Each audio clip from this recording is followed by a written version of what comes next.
Welcome back to another episode of the SimRacing Den podcast, and I'm your host, Mike. Today, I've got a really exciting episode lined up for you. We're diving into real-world racing as I had a chance to sit down with professional racing driver Daniel Morad.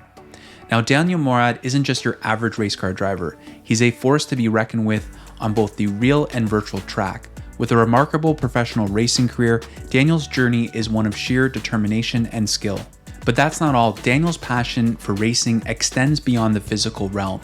He's also a very dedicated sim racer, harnessing the power of sim racing to refine his techniques and strategies. He also, at the same time, gives back to the community by sharing his knowledge through entertaining his dedicated fans on Twitch and more recently YouTube with insightful guides that will help you in your own sim racing journey. We delved into sim racing as a training tool and how Daniel uses it to sharpen his on-track skills. Daniel shares also his insights on the hardware and the software that he uses day to day and what he wants to see in the future from sim racing. And between racing on and off the track, let's not forget about the Moradness phenomenon. Daniel and his wife Jess have also ventured into fashion and branding with their own clothing and accessory line, Moradness. We'll uncover the story behind the brand, its inspiration, and how it's starting to build a community around racing and sim racing enthusiasts worldwide. Without further ado, I hope you enjoy this conversation with Daniel as much as I did. Daniel, welcome to the Sim Racing Den podcast. I'm so excited to have you here. You're the first professional race car driver on the podcast and a Canadian to boot, and we're both from Toronto and Markham. So I feel like it's meant to be. I feel like it was meant to be.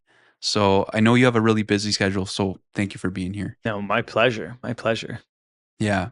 So, talking about schedule, you have got a lot of things going on, my friend. You've got professional racing career in two different series, running your own business as well with your partner, Moradness.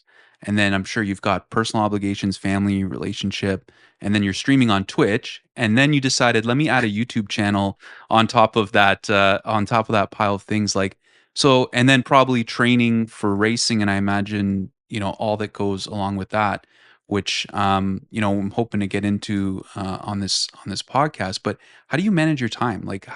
Is it just simply a matter of good organization, or are you just winging it?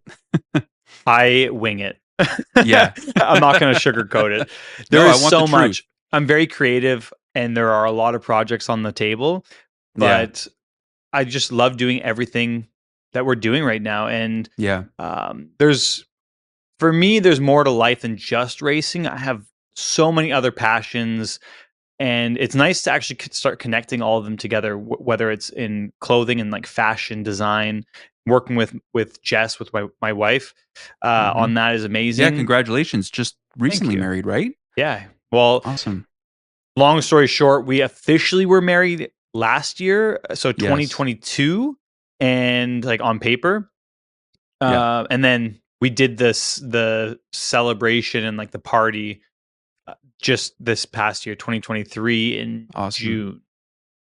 That's congrats. So just I had an open weekend, which they're hard to come by these days because literally, I believe it's since the end of March, I've only been home for a maximum of 6 days straight. That's wild. So it's just constantly on the go. But I mean, this is what it is. I love it. And this is the busiest I've been in racing. But yeah, it is tough to manage everything. You're just winging it and hoping everything lines up. But between racing, coaching, training for the races, working with Jess on Moradness, and I don't even know what else. Like I lose track. I do online training. I'm trying to do everything, streaming, YouTube, just flat out with everything. There's literally no downtime, but it's nice. Well, I appreciate you giving me one of your Saturdays to give me some of your time. So, I'm hoping this will be. I just finished training, so I'm in between sessions. Well, I think your viewers and listeners, mine as well, are going to enjoy this and get to know a little bit more about you, little bit stuff outside of racing as well. But I know everyone's obviously interested in your sim racing experience, and we'll touch on that. But I want to start a little bit from the beginning, and I ask everyone that comes on this question because most of us are car nuts, or we probably wouldn't be doing this. What was your earliest memory of cars and racing, whether it be as a kid? What do you think sparked this interest? Is there a moment? For racing, it was I've always been fascinated by planes and cars. I was the kind of kid that I had that city playmat, Yeah, me too. and yeah, and I would always play with my Hot Wheels on the Yeah. rug, or play with planes like jets. My two favorite movies growing up were Top Gun and Days of Thunder. So that tells you Days of everything you need to Thunder. know.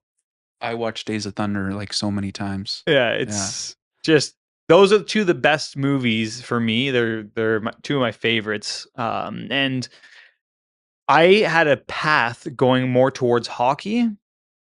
My mom didn't want me to. My parents didn't want me to do that because they knew how many hours would go into it. Early morning practice. It's a lot more intensive than racing, and it actually is more dangerous really than Really? racing. Yeah. There's a misconception. You think racing's more dangerous, but you have so much protection. You have a car around you, you have all the safety gear, and how you're not frequently crashing, or at least you're trying not to. Yeah, In that's the hockey, it's goal usually. such a high contact sport. You're constantly getting hit, so there is more risk of injury.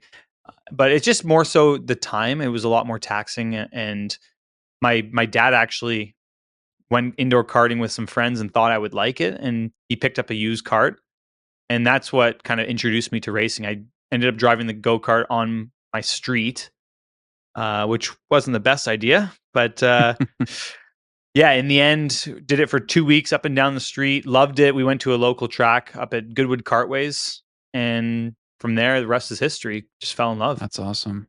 That's so cool. So, that kind of takes us to the journey into motorsports. So, I mean, I know, karting's kind of where it started, but can you kind of what was the process in terms of getting started? What were some of the challenges you guys had to overcome with that? Um, and then sort of how did that lead into other, getting out of karting into I guess a more professional car or whatnot, right? The biggest challenge was always the finances. Yeah. My family is a middle class family, and as we all know, it takes a lot of money to go racing. So Yes. to start out, it was pretty reasonable. It was manageable at the entry level point for go karting. At the time I started, it was maybe five to $10,000 a year, which is pretty standard for like a hockey budget, Yeah. or any I'm just saying sports. more people spend more money on golf, I think, these days, Absolutely. So it right? was reasonable back when I started because you weren't putting on new tires every single race. We had very hard compound tires. You use the same set for the whole season. So you get like a $200 set of tires. They would last you the whole season. So just really the entry fees and some wear and tear on the carts. So you could do a season for like 5 grand as long as you own the Wow. equipment. Yeah, that And seems now reasonable. you can't even do one weekend for 5 grand. So I would never be able to race go-karts now. I would never be able to start, Yeah. unfortunately. It's just getting a little out of hand. But yeah, I mean, I don't know how we ended up in this path. My parents had to sacrifice a lot for me. But the biggest hurdle was really just n- dealing with the financials, Mhm. understanding that I was pretty good at racing, and how are we going to get to that next step. So we needed a lot of support. Thankfully, I got scooped up when I was young in go karting, and just the way it works, so you can understand and everyone can understand. If you're doing well, it's just the way the system works. If you're doing well, Yeah. usually the good teams will pick you up. You start winning on their product, then they sell the product to other people. So you're constantly cycling your equipment, and it looks good because you're winning. You're at the front with that team. So it's the same way it works in junior levels of Yeah. motorsport for car racing. And it's the only way really I could have kept my career going. From karting, was successful, got scooped up by the good teams, would win races on their equipment. They would sell more carts. They would sell my cart. I'd get new ones. They'd sell my cart. I get a new one. So it was constantly cycling like that. Then I got a scholarship to go into Formula BMW, which is an entry level Yes. single seater series. Right. And the first year, I had a lot of support from my some family friends to get us even in to compete. And after I won the title, the rookie title that year, so in 2006, I ended up getting a scholarship from BMW to join their junior team. And then another race team picked me up. So same kind of scheme as in Yeah. go-karts. The team picks the best driver. You win the championship with them. They sell more seats to other up and coming guys. And then it's just like you constantly cycle that. So thankfully, I got picked up by Red Bull as well that year. Hence the front wing from my Formula BMW race car right there in Yes, the I always see background. that in the background. Yeah, Yeah. it's So it's a cool. front wing and the trophy. So that's kind of like the Red Bull shrine. Yeah. The good times, when I was back junior driver and winning championships. Well, I guess that's such a memorable sort of milestone for you, I would think too, right? I Yeah. guess that was that you think a point where you're like, okay, this is probably going to be my career now going Well, it forward. became But so real after it yeah, became so real in two ways. Real, like I could do this, and real, like, man, there are bigger powers in play that you can't overcome. And it was such a conflicting point in my career because I was at the peak of my, well, I'm not going to say peak because I'm still not at the peak right now. no, no, you got lots I more to do. still feel like I'm always progressing and developing and getting better and better, which is awesome because you're always trying to improve. I'm very open to it, to learning new skills and adapting.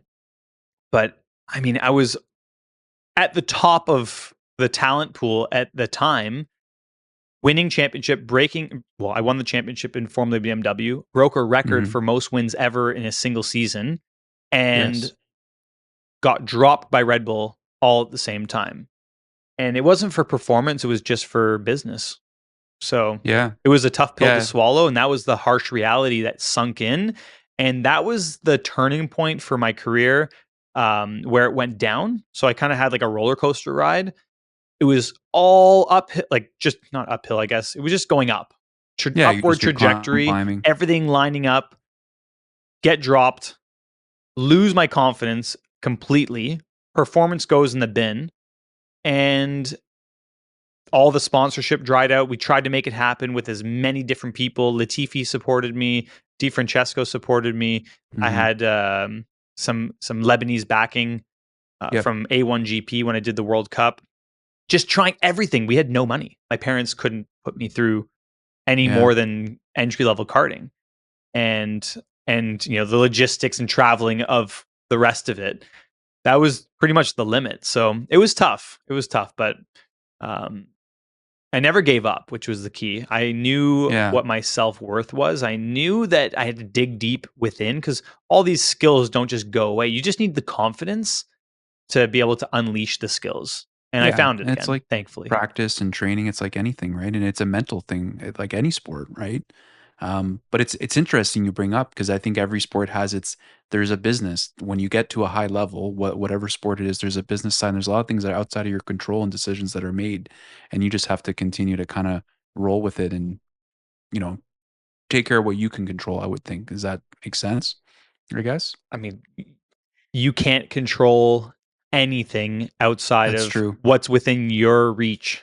And Yeah. that's the hardest thing to understand, which is probably what creates the most amount of anxiety for everybody in life, is Hmm. trying to control the things that you can't control. Once Yes, you it's let that very true. go and you just do the best job you can do, then everything generally falls into place.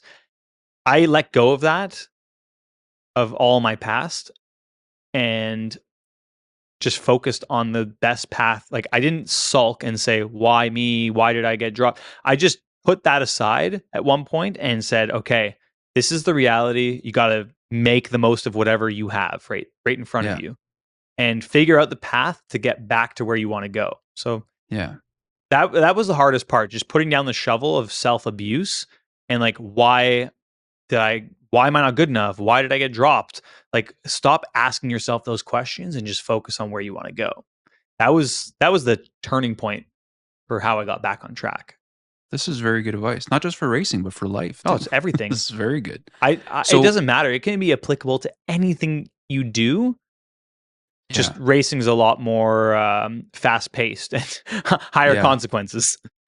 yeah, and there's a lot you can't control on the Yeah. track either. It's a kind of like a metaphor. Yeah. So let me ask you, like you've had a lot of memorable moments and achievements. What is your for you right now your most memorable so far in your racing career? I think I might know what it is, but I'm curious to know for you what's the most memorable.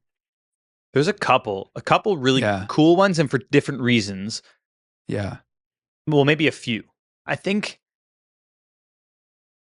winning the Formula BMW Championship was like my first major car racing achievement.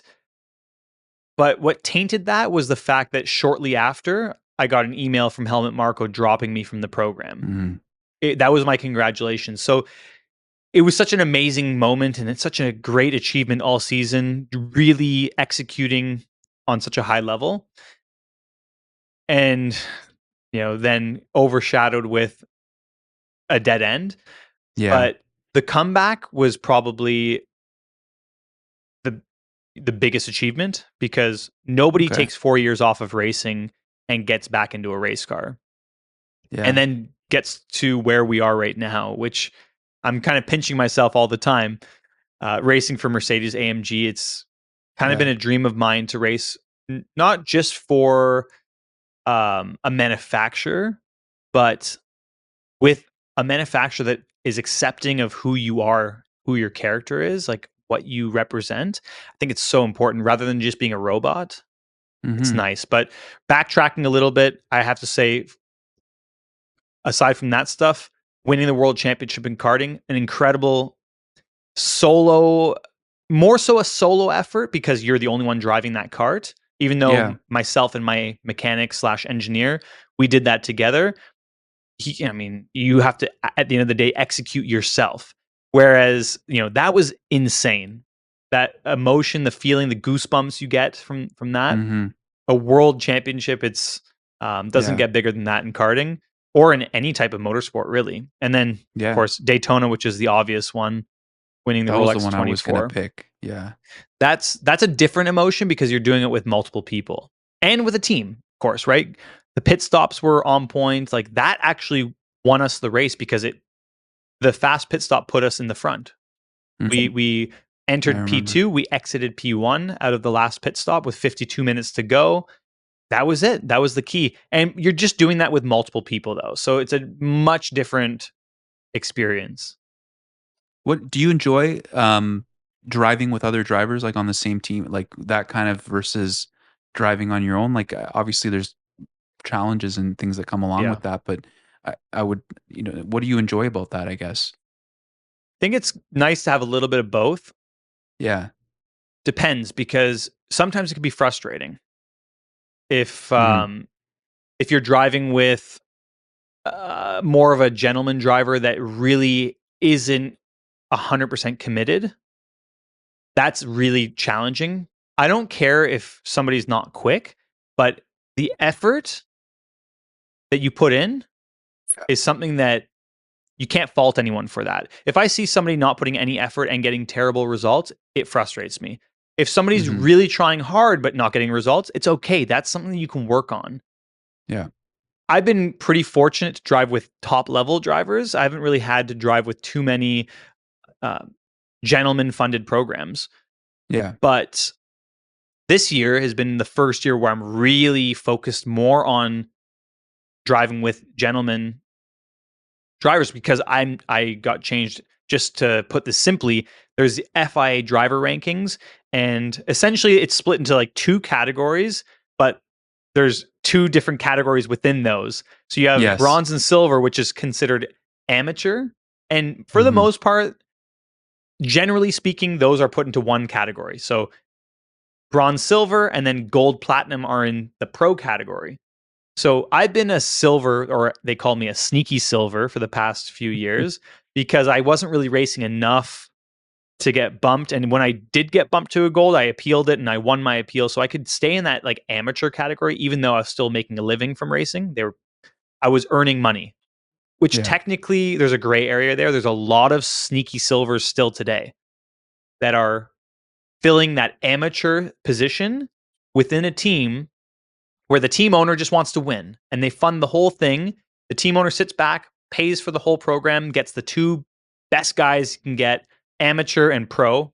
amateur, but they're Yeah. sneaky silver. But now I'm in Gotcha. a position where I got upgraded to a gold rating and I'm stuck on Yes. that and maybe more in the future. But there's really not a big difference between gold and platinum. And so that puts me in a position where it's very rare where you're going to get into a team where you have like a very fast silver and a team owner that funds it. So now Makes this sense. is this is the situation I'm dealing with, but it's awesome because it's a new challenge. And I'm working with my co-drivers who are less experienced. They're bronze rated, so those are very much amateur drivers, successful businessmen that are taking their turn racing and they can afford it. So Yeah. teaching them how to drive, I'm actually coaching and racing on the same weekends. So it's a lot more That's fun. involved. Yeah.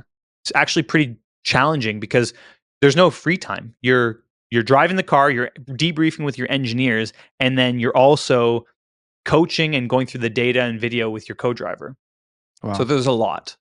Yeah. It's a different pressure on you too, right? Because you're kind of managing both. Yeah, you're Um, responsible for yourself and for your co-driver. Yeah, that's so cool. I But appreciate you breaking down the driver stuff. I was trying to explain this. I don't know did I do a as good much job of either. it?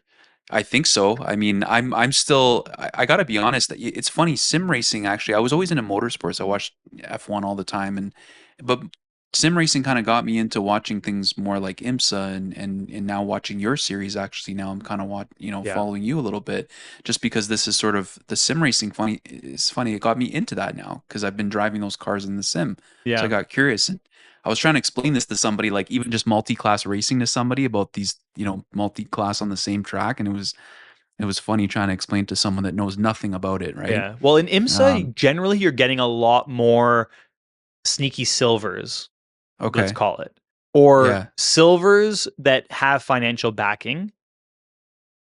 So you'll have a higher level of amateur drivers. Amateur. Let's always put that in air quotes because these yeah, guys, some of them aren't really amateur. They're a lot of them are getting paid, or they're very, very quick kids out of karting that have wealthy families that can afford it. mm-hmm, So the level is really high in IMSA. For even the starting drivers, generally the starters for GTD, which is the GT3 cars, will be more amateur drivers. But you'll even see now guys like Madison Snow who are silver. He's finishing races and they, I think, broke a record for most wins in a single season in IMSA. They're at 5 wins on the season in 8 races or 9 races now. I think 9 races. okay, 5 out of 9 races they've won. And he's a silver. He starts and finishes. So his co-driver does the middle stint. huh, So it's very interesting because he's ranked as a silver, which would be considered amateur, but he is the finishing driver and the starting driver, which is unique. But then interesting. there's other drivers in the grid you only see in the very back. So there's maybe 4 or 5 guys in the back of the grid that they're genuine amateur drivers that start the races. So it is much more challenging in IMSA to do well with that sort of pairing with a bronze rated driver, a proper gentleman. Usually you'll only see success coming with a super silver or a sneaky Mm-hmm. silver. In SRO with the Pro Am class, so I'm racing the GT3 car in Pro Am in SRO GT World Challenge, and then GT4 in Yep. IMSA. Because I'm very limited with my driver ranking, it's hard. There's not many seats as a gold in IMSA WeatherTech, and because it's my first year, you have to build that rapport with the team and prove that you're worthy and you have the ability to step into that pro spot. So it is tough. There's a lot to manage, but in SRO, you'll see a lot more genuine bronze amateur drivers. It's actually mandated to have bronze, not silver.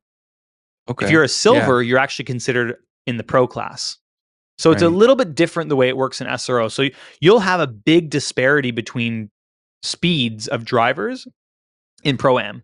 So the pro driver will be 2 to 3 seconds faster than the Am driver, usually. So that's how it works.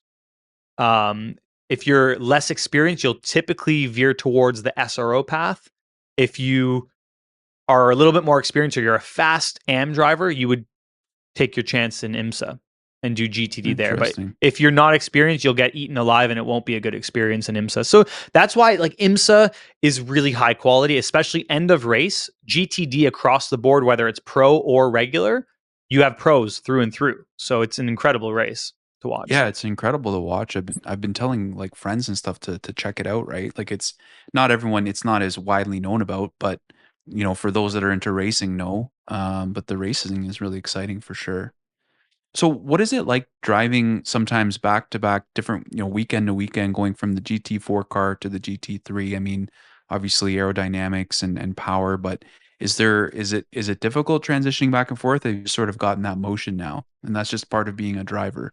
Yeah, it's tricky. It was at first, Yeah.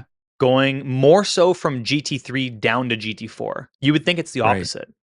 You'd Yeah. think it'd be harder to go up to GT3, but it's actually much easier to attack more in a car that has more grip, more downforce, more power. Yeah. It's a lot less. Um, you have to push a lot less in the GT4. If you push too much, you lose speed because you go over the limit of the car very easily. So dialing yourself back and really focusing on controlling your entry speeds and focusing on good exit is challenging in GT4. So that was a struggle going from GT3 to GT4, never from GT4 to GT3, because I did it in Daytona with 0 laps of practice. Because just to explain quickly, this year in Daytona, I joined a new team, new organization called Windward Racing, Yep. and they signed me to race through Mercedes as a suggestion because I'm part of their driver pool. They offered me to Windward and they said, would you do GT4? I'm like, yeah, for sure. I'll do GT4. At this point, I wanted to do everything and anything I could. And Yeah. GT4 with Windward is a great program, one of the top teams in the world. So I could see the potential to step up eventually in the future into their GT3 car. Yeah. It Get happened some a lot experience. quicker than I thought. Unfortunately, due to an injury with another driver who had a practice accident, broke his back. And naturally, they were looking who could step in. They saw the performance I provided in the GT4 race and knew that I had history at Daytona, winning the race and also being pretty quick in the Merc there in the Hmm. past, well, the previous year. So they said, okay, you get the shot, but we won't get the car ready until the race. So they had to go to the backup car. They brought it all the way from Yeah. Texas. And my very first lap in the race, it was already on pace right away. Yeah. I think my And fourth lap in the car in the race was the quickest lap of the race up to that point. yeah. No, it So makes sense what you're saying. it was Going the other easy. that Stepped in. yeah. My outlap was pretty hectic because I had 4 DPIs, or not DPIs, LMDH now, GTPs, Yeah. trying like swallowing me up. I'm like, there are cars on both sides of me going into turn 6 onto the banking. You just had to make sure you didn't wad it up on your outlap. And after the Yeah. tires got heat in them, I'm like, okay, I'm feeling more comfortable. So just pushed every lap a little bit more, a little bit more. And by the 4th lap, it was already there. So it's not Yeah. hard. Whereas going from GT3, the very first break zone, it's like, oh, I'm way too deep in there. You got to Yeah, back it up. something's off here. Yeah. That Yeah. makes a lot of sense. I mean, it's so different even in the sim too, right? Kind of going back and forth. Um, yeah, it's cool. So, what do you what's your mental and your physical lead up to racing in general? Do you have like a pre-race ritual? Like, how do you get yourself in the mind space? I always am curious about this with drivers. Everybody has their ritual, so to speak. What for you? What is it? I don't really have a ritual. I No. spend as much time as I can at the back of the trailer, connecting with people at the racetrack. And I don't know. I don't know if I use the energy, like I just absorb the energy from the event, if that Hmm. helps me. But I spend a lot of time speaking with people, trying Yeah. to Well, engage with. I noticed that at Mosport, like you were, you're out and about and check, making sure to talk to all the fans. I thought that was awesome and taking Yeah. pictures and then you're like, okay, I got to get to the grid now. Yeah, I mean, sometimes I'm a bit late. That's what. Yeah. Remember, we were saying how I wing it. Yeah. Yeah. Yeah. Yeah, that's a perfect example. I was on the Yeah. sim. I'm like, oh, I think I have to go to the grid. Think I need to go into actual car now. Yeah.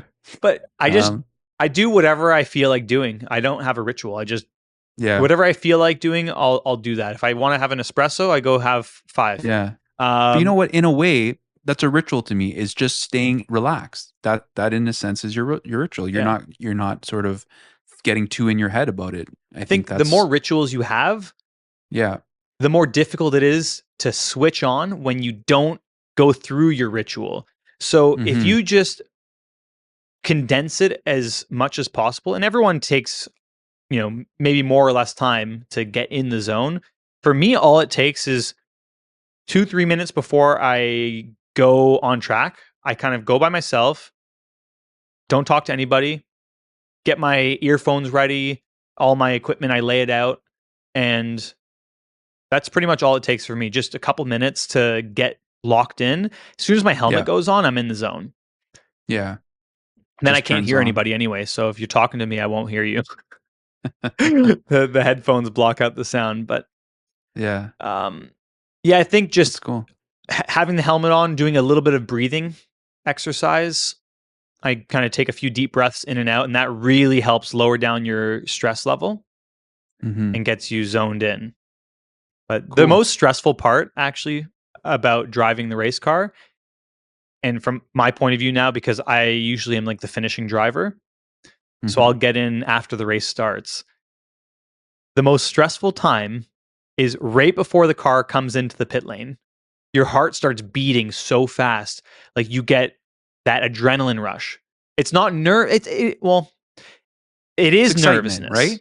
It's Yeah, but it's nerves, but not in a debilitating way. It's getting your body ready for battle, right? yeah, You're going to war on track, so it's getting your I like senses it. all fired up, and that's I the just got coolest feeling. goosebumps thinking about it. I just got goosebumps picturing myself doing that. Yeah, imagine, man, standing on the wall. You have your Yeah, helmet on. You're looking down pit lane in you hear anticipation the of that car come car in. coming in. Yeah, The first moment you see the nose of the car coming around the corner into pit lane, then everything just goes like really silent and you're just zoned in on that. And all you can think about is like the first step, jumping off the wall, getting to the car, and like going through the sequence of, well, the first thing is literally doing the driver change. It's very technical what you have to do when you get in the car, and it's so easy to mess it up. There's yeah, a you've got certain sequence you need steps. to hit: 1 step, 2 steps, 3 steps with the door, the window net, the radio disconnect, making sure the seatbelt doesn't fall behind the seat, making sure the cockpit's prepared before you get in. If you have an insert, you have to put that in smoothly. You can't rush and bump things, because the more you fiddle and knock things around, the slower your pit stop is. And the Yeah, last thing you want is to be waiting on the driver change. You need to be 15, 16 seconds, driver out, driver in, ready to go with hands on the wheel. yeah. And you guys would practice this, I would assume, right? A lot, or Absolutely. yeah, We're practicing. So we more or less know the choreography. So yeah. every It's like team a and dance, driver all does it right? It's a differently. dance. But Yeah. that's where the driver input comes in. So we'll work with our mechanics to get magnets put in the right spots so we can buckle, like we can hit seatbelts, the buckles onto magnets and put them out of the way, because we're not allowed to bungee. So on the waist belts, we're allowed bungee straps, but on the shoulder belts, we're not allowed bungees. Mm, Bungee straps meaning you can tie them to 2 points and then basically you undo the seatbelts and they just pop up. But it doesn't do that. The waist belts pop open. You're allowed bungees right. down there. So we have to be creative, put magnets on the roll bars. So Oh, we actually smack that's the smart. seatbelt on the right shoulder up on the roll bar, and you have to make sure it goes there. Because if it Yeah, doesn't hit the magnet and it falls down, the driver goes in, you can't get the seatbelt. You literally don't have the mobility to get that seatbelt from behind yeah. you. Or you're fumbling to get it and you hit something, you're not supposed to. Yeah. So it is probably the most stressful part. And once you're in and you have everything tightened up, you're like, oh, thank goodness. Then you can focus. Then driving is the easy part Yeah. sometimes. Let me switch. I want to switch gears a little bit. I have a question here. What Like gear of are we all the going to different now? oh, We were first, now high gear. second? So I was thinking about this the other day, like with the different cars and through your progression through motorsports, what have been some of the advancements with car technology racing that you think have impacted how you drive the most? if that question makes sense, or what things have been most noticeable for you, or to have to compensate for. There's a few things. Well, the big jump for me was going from a sequential gearbox, because you needed to basically take your hand off the wheel and pull back to change gears. When I went Yeah. from that to a paddle shifting car, that was just a complete game changer. So that was a huge technological jump for me. But in terms of technique, the most difficult thing I had to adapt to would be a turbo car. Mhm. Back in 2010, I drove in GP3, which is now FIA Formula 3. The cars were tricky to drive because the turbo had so much lag and it only spooled above 80% throttle position. So it was a very challenging car to drive correctly. The technique was way different than anything I've driven before. Right. So in order to get that like launch off the corner, you needed to drive the corner very different to get the throttle open early. So your entry and your exit, everything had to be perfectly timed. It was a Really? high grip, high downforce car, yet you still Yeah. needed to back it up, get rotation early and be on power above 80% throttle in Okay. order to gain free time down the next straight. So that was a very tricky season to adapt to, not only brand new circuits for me, but a complete different technique than I've ever been used to driving. Hmm. So that was, hopefully that answers. I think that was the hardest. No, no, That was the that's kind of what I hardest thing was to getting adapt at. to. Yeah, I Aside was from just that, curious about that. you would think that engine position would be difficult to adapt to, because I've driven cars with front, mid, and rear engine. I didn't find that as difficult as driving a turbo car, especially Yeah, with the configuration the way it was with the spec series. You couldn't change mapping, you couldn't change throttle positioning. It was just drive it and adapt. it is what it is. Yeah. Yeah. No, it makes sense because it's one of those things you got to get it right, or else it's gonna go wrong really quickly, right? That's why the sim sometimes is interesting, because you can adapt and adjust everything. You can tune and calibrate your settings however you want, Yeah. You and you can can kind of almost fix a compensate. car you don't like, right? Yeah, you can Yeah, it's compensate true. with macros and different controls. But in the real car, sometimes it's like, this is what you have. Got to figure it out. Figure it out. That's cool. So, what are the achievements? What's on your bucket list? What's on your racing career bucket list? Like, what do you want, to do next, or like further down the line? What do you think about? I would like to. I mean, I love the endurance races. It's a big question, Winning I the know. endurance races, it's great. Yeah. Doing Le Mans, it's one on my bucket list. Not just doing it, but winning. Hmm. I don't just want to participate in anything. I'm not a fan of just participation. I actually like winning. So no matter what it is, I don't care what level, I just want to win. I love the process of figuring out how to win. That is probably the most exciting. Winning just pointlessly is it's fun. It's obviously better than losing, but Hmm. that challenge of like how to figure out and engineer a path to success, that's Yeah. so rewarding and fulfilling. So, yeah, Le Mans, I think, is probably the number one race on my bucket list. Hmm. I would love to race prototypes in the future. Get back to like my single seater my roots, and drive prototypes. I know that suits my style of driving a lot more. I really love the aggressive, Yeah. attacking entry speed type of driving style. So Have you had a chance to drive a prototype in real life, or just in yeah, the sim? yeah, I've You driven. did? Yeah. My very first IMSA WeatherTech race actually was Yeah. in a prototype. Funny Oh, enough, was it? Okay. not a lot of Yeah. people remember or know, but Yeah, I I drove didn't. with Allegra Motorsports in a Daytona prototype BMW Riley chassis. Yeah. It was outdated by far, because the LMP2 cars were just introduced, and they were by far more. They were superior. It was Yeah. LMP2 in the front and Daytona prototypes. So it was kind of that year where the Tequila Patron car was there, and um, it was a blend. But we struggled Yeah. in the dry. But in the wet, we were fast. We actually Mhm. got got up to second overall, and we were holding second overall until I got out of the car. And unfortunately, my teammate that got in spun and got stuck in the mud, and then Mm. the electronics got damaged. I don't know.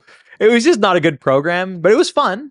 But I did drive the Yeah. prototype there. I also raced LMP3 at Daytona before it was in WeatherTech. I did the prototype challenge, finished Okay. on the podium in that. Um, that was fun. I enjoy the prototypes. It's Yeah. And I did some historic races in that Daytona prototype at Daytona, which was incredible. But Cool. unfortunately didn't go above 200 miles an hour. We did 199.6 miles per hour. Mm. So So close. disappointing. We were trying so hard to go over 200. Oh man. It's okay.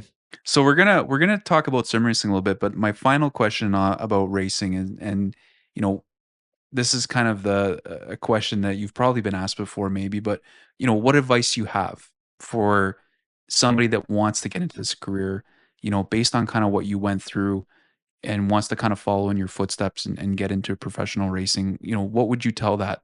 What would you tell that young Daniel Morad if what you know now?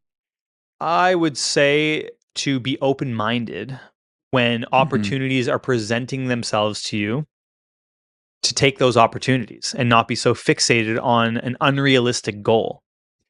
Mm-hmm. There's a time where you can set really, really big goals for yourself, but there's also times where you have to be realistic and see the path that's presenting itself to you. If there are too many obstacles, you have to make a decision, a well calculated decision, because just going back to my mistake, I think money aside, right? That would be the thing I would focus on the most is when I was younger to try to raise as much money, try to find value for someone to get involved and support my career and be creative with that. Mm-hmm. But also, I think the thing that destroyed my part of my growth in my career and why I took the time off was because I had a GT program that was offered to me when I was in single seaters and I turned it down, which probably would have led to me being a factory driver when I was 18 or 19 years old Mm-hmm. for a manufacturer.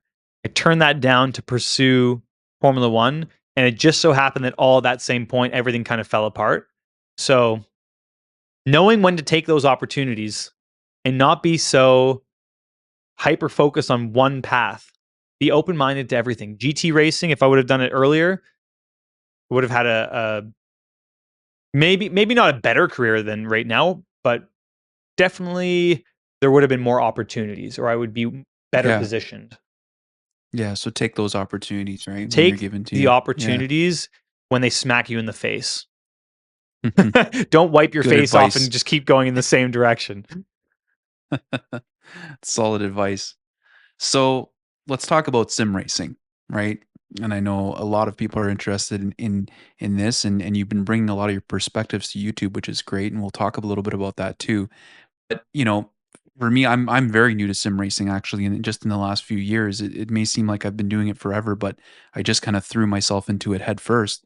Um, the pandemic, obviously, undoubtedly, I think had a significant, you know, growth for this hobby and interest.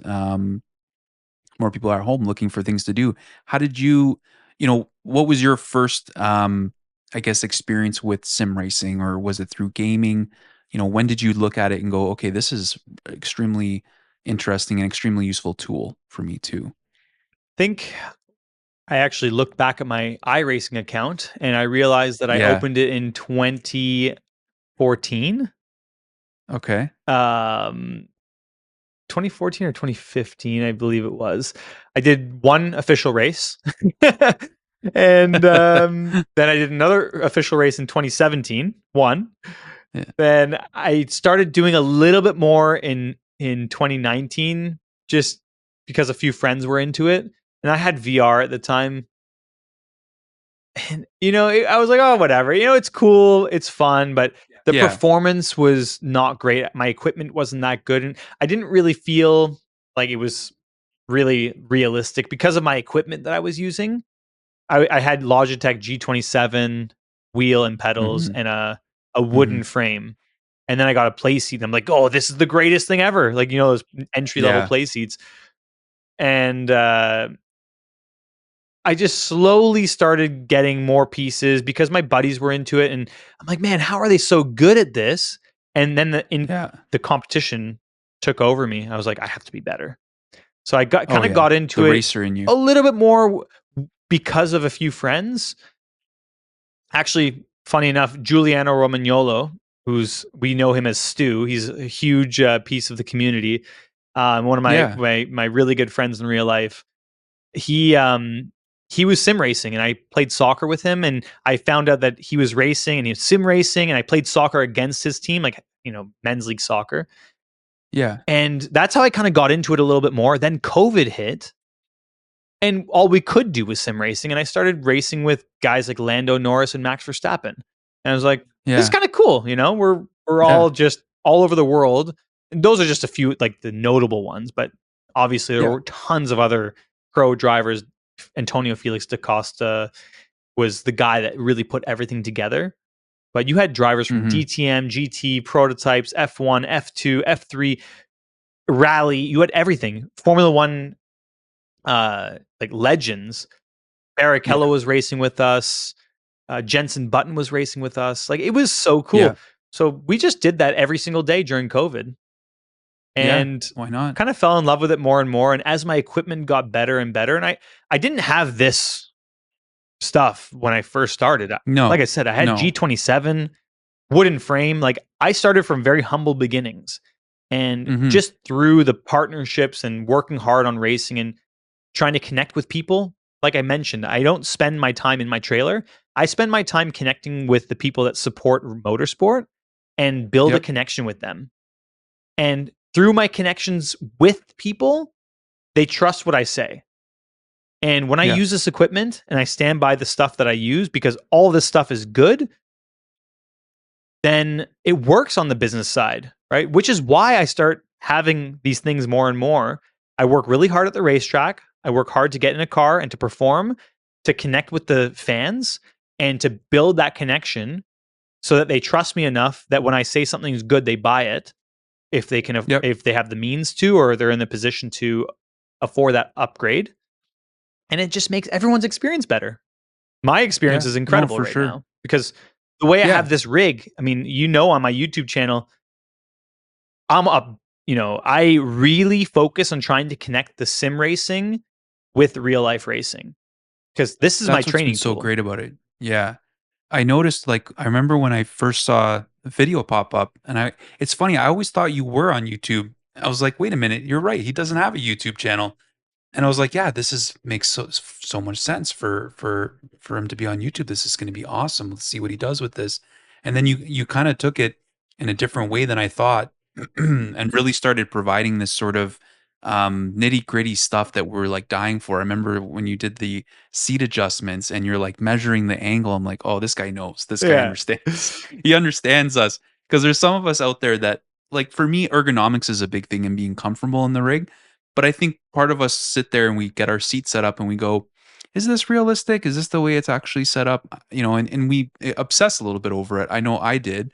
I was close to your measurements actually on my own, believe it or That's not. awesome. So I must know what is supposed to feel You're a right natural in born the seating. driver. I guess like it's because you put it in a position and it feels okay. This feels good, and I feel like I have good pedal control and good full steering range and stuff. But I think it's so cool what you're bringing to the community, and you're bringing it in a very digestible, high production quality, and very like straightforward, easy to understand way. We've seen it. It's rare on YouTube professional drivers that are sharing the sim racing. There's a lot of guys out there like Tony Kanan and different guys, but I like the way that you're presenting it, and I think people are loving it. Your channel has seen huge growth in a short period of time, which is no surprise to me. So it's awesome. It's so awesome what you're doing.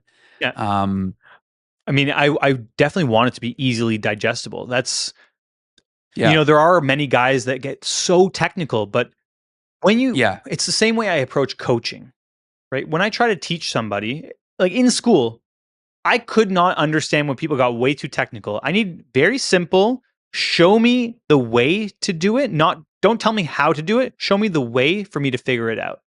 I'll figure it out. hmm I want to give people the tools. And I always say this when I teach, we call it coaching, but I call it teaching.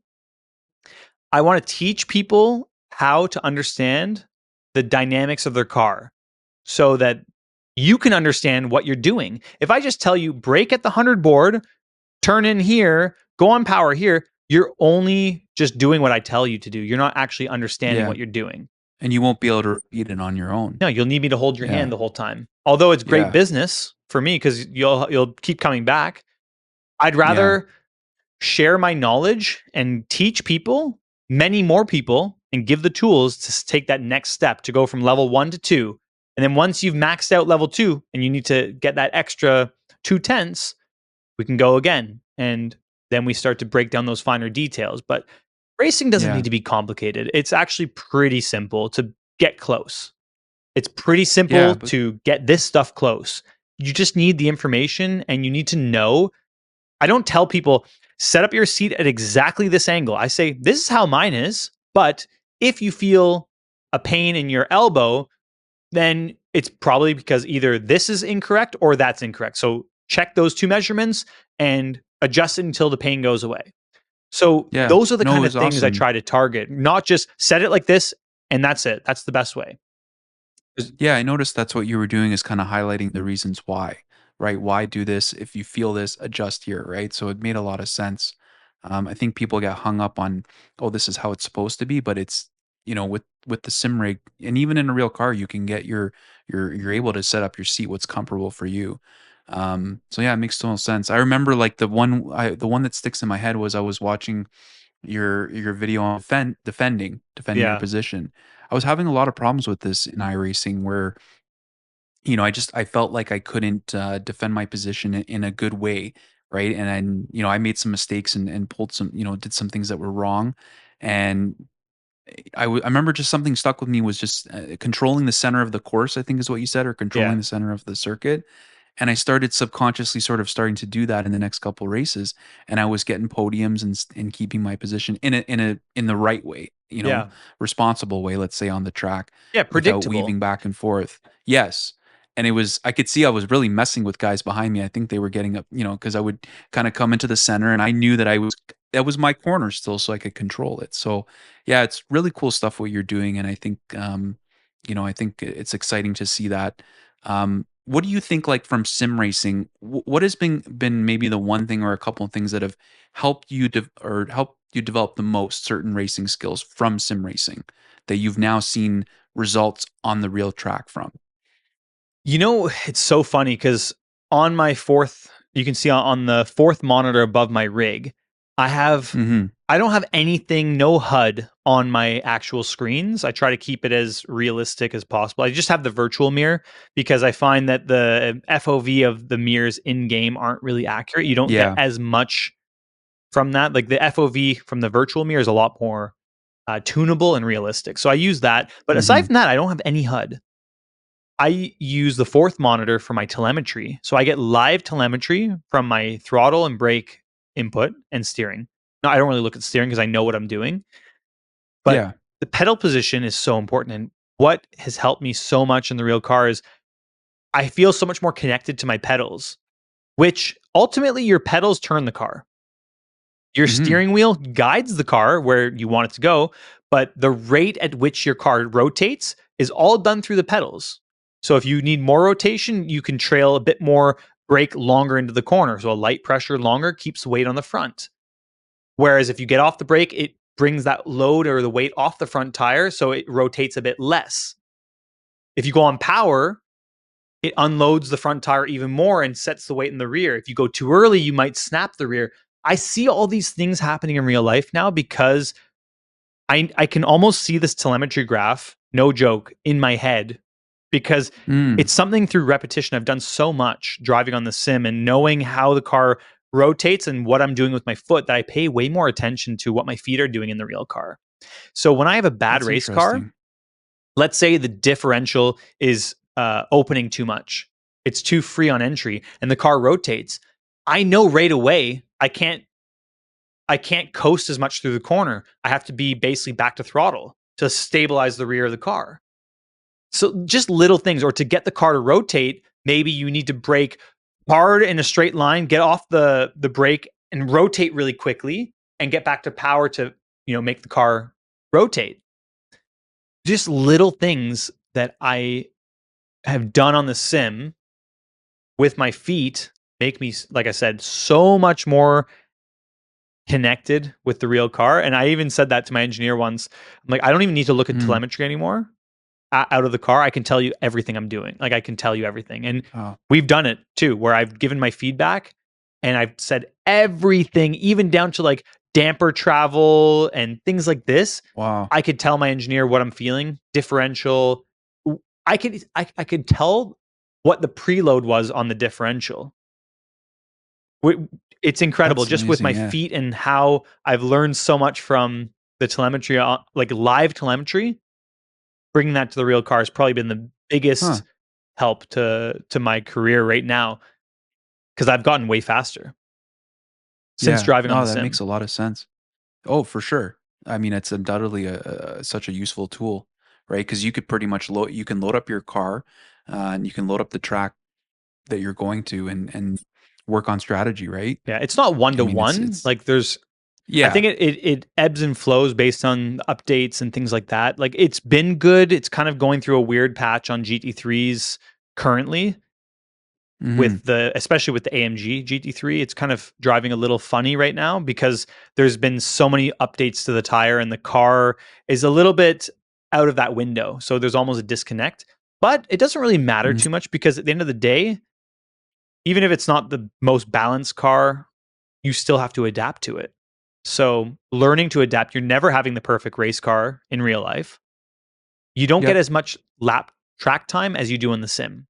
So on the sim, Yeah. there are way less variables because you basically have figured all of them out by doing laps, right? You've Yeah. tried every setup change, you've done every type of weather. In real life, one day it's 55-degree track temp, the next day it's 30-degree track temp.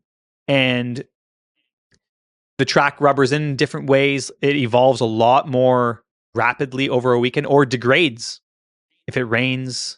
There are a lot more variables. So to figure that out on the fly, it's a lot more challenging in real life. But Hmm. having these hurdles that you have to overcome on the sim, it helps. The worse it is, Yeah. sometimes the easier it is, because the more different scenarios you encounter, the easier it is to adapt and to figure out how to overcome that. Oh, for sure. Now, I mean, you have access to some amazing equipment, right? That we know can make a huge difference. Like, Yeah. and the new setup is awesome. I mean, how are you enjoying the ASR Pro? Nice. It's such a great cockpit, eh? It's not only is it just more beautiful because you can paint it Yeah, or do whatever you want on the side it profiles, is nice. but Yeah. I feel like just the little quality of life things that have been upgraded with the wheel. Although I'm not moving it. Like, nobody else is driving this rig but me. It's just nice to be able to Hmm. adjust it so perfectly and ergonomically. It makes more sense. You can push the side beams away from you and bring that whole wheel mechanism closer, have not as long of a wheel shaft so you don't get as much flex in it.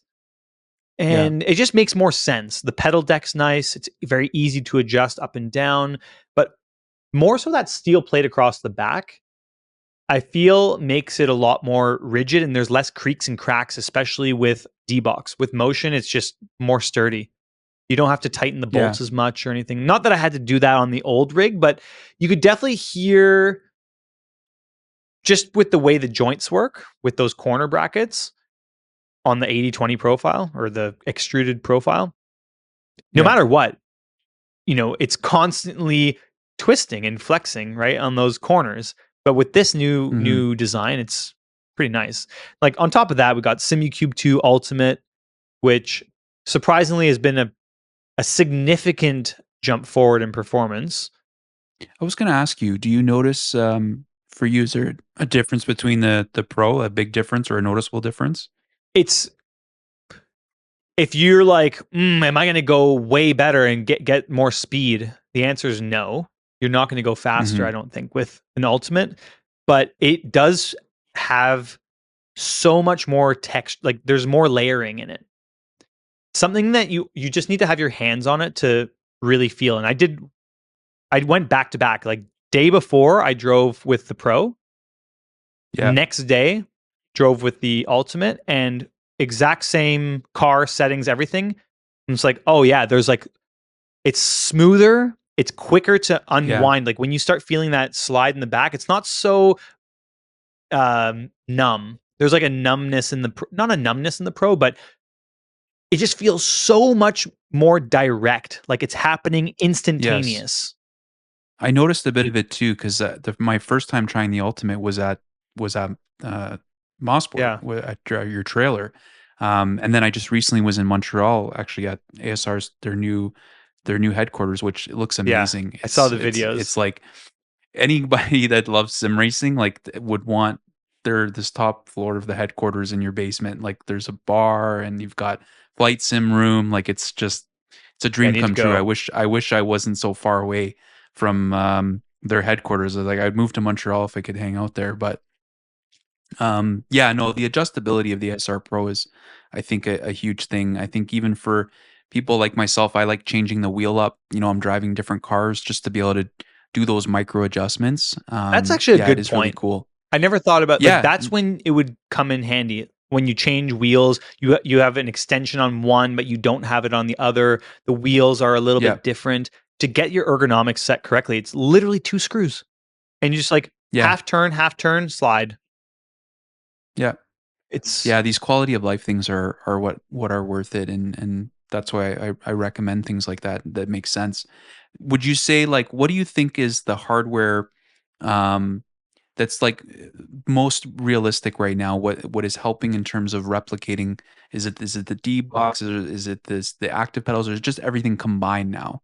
Um, yeah, what everything has been a game combined changer for you? is pretty Yeah. nice. It's if there's one specific thing that will help you with racing in general, the only separation between a good driver and an elite driver is how you brake.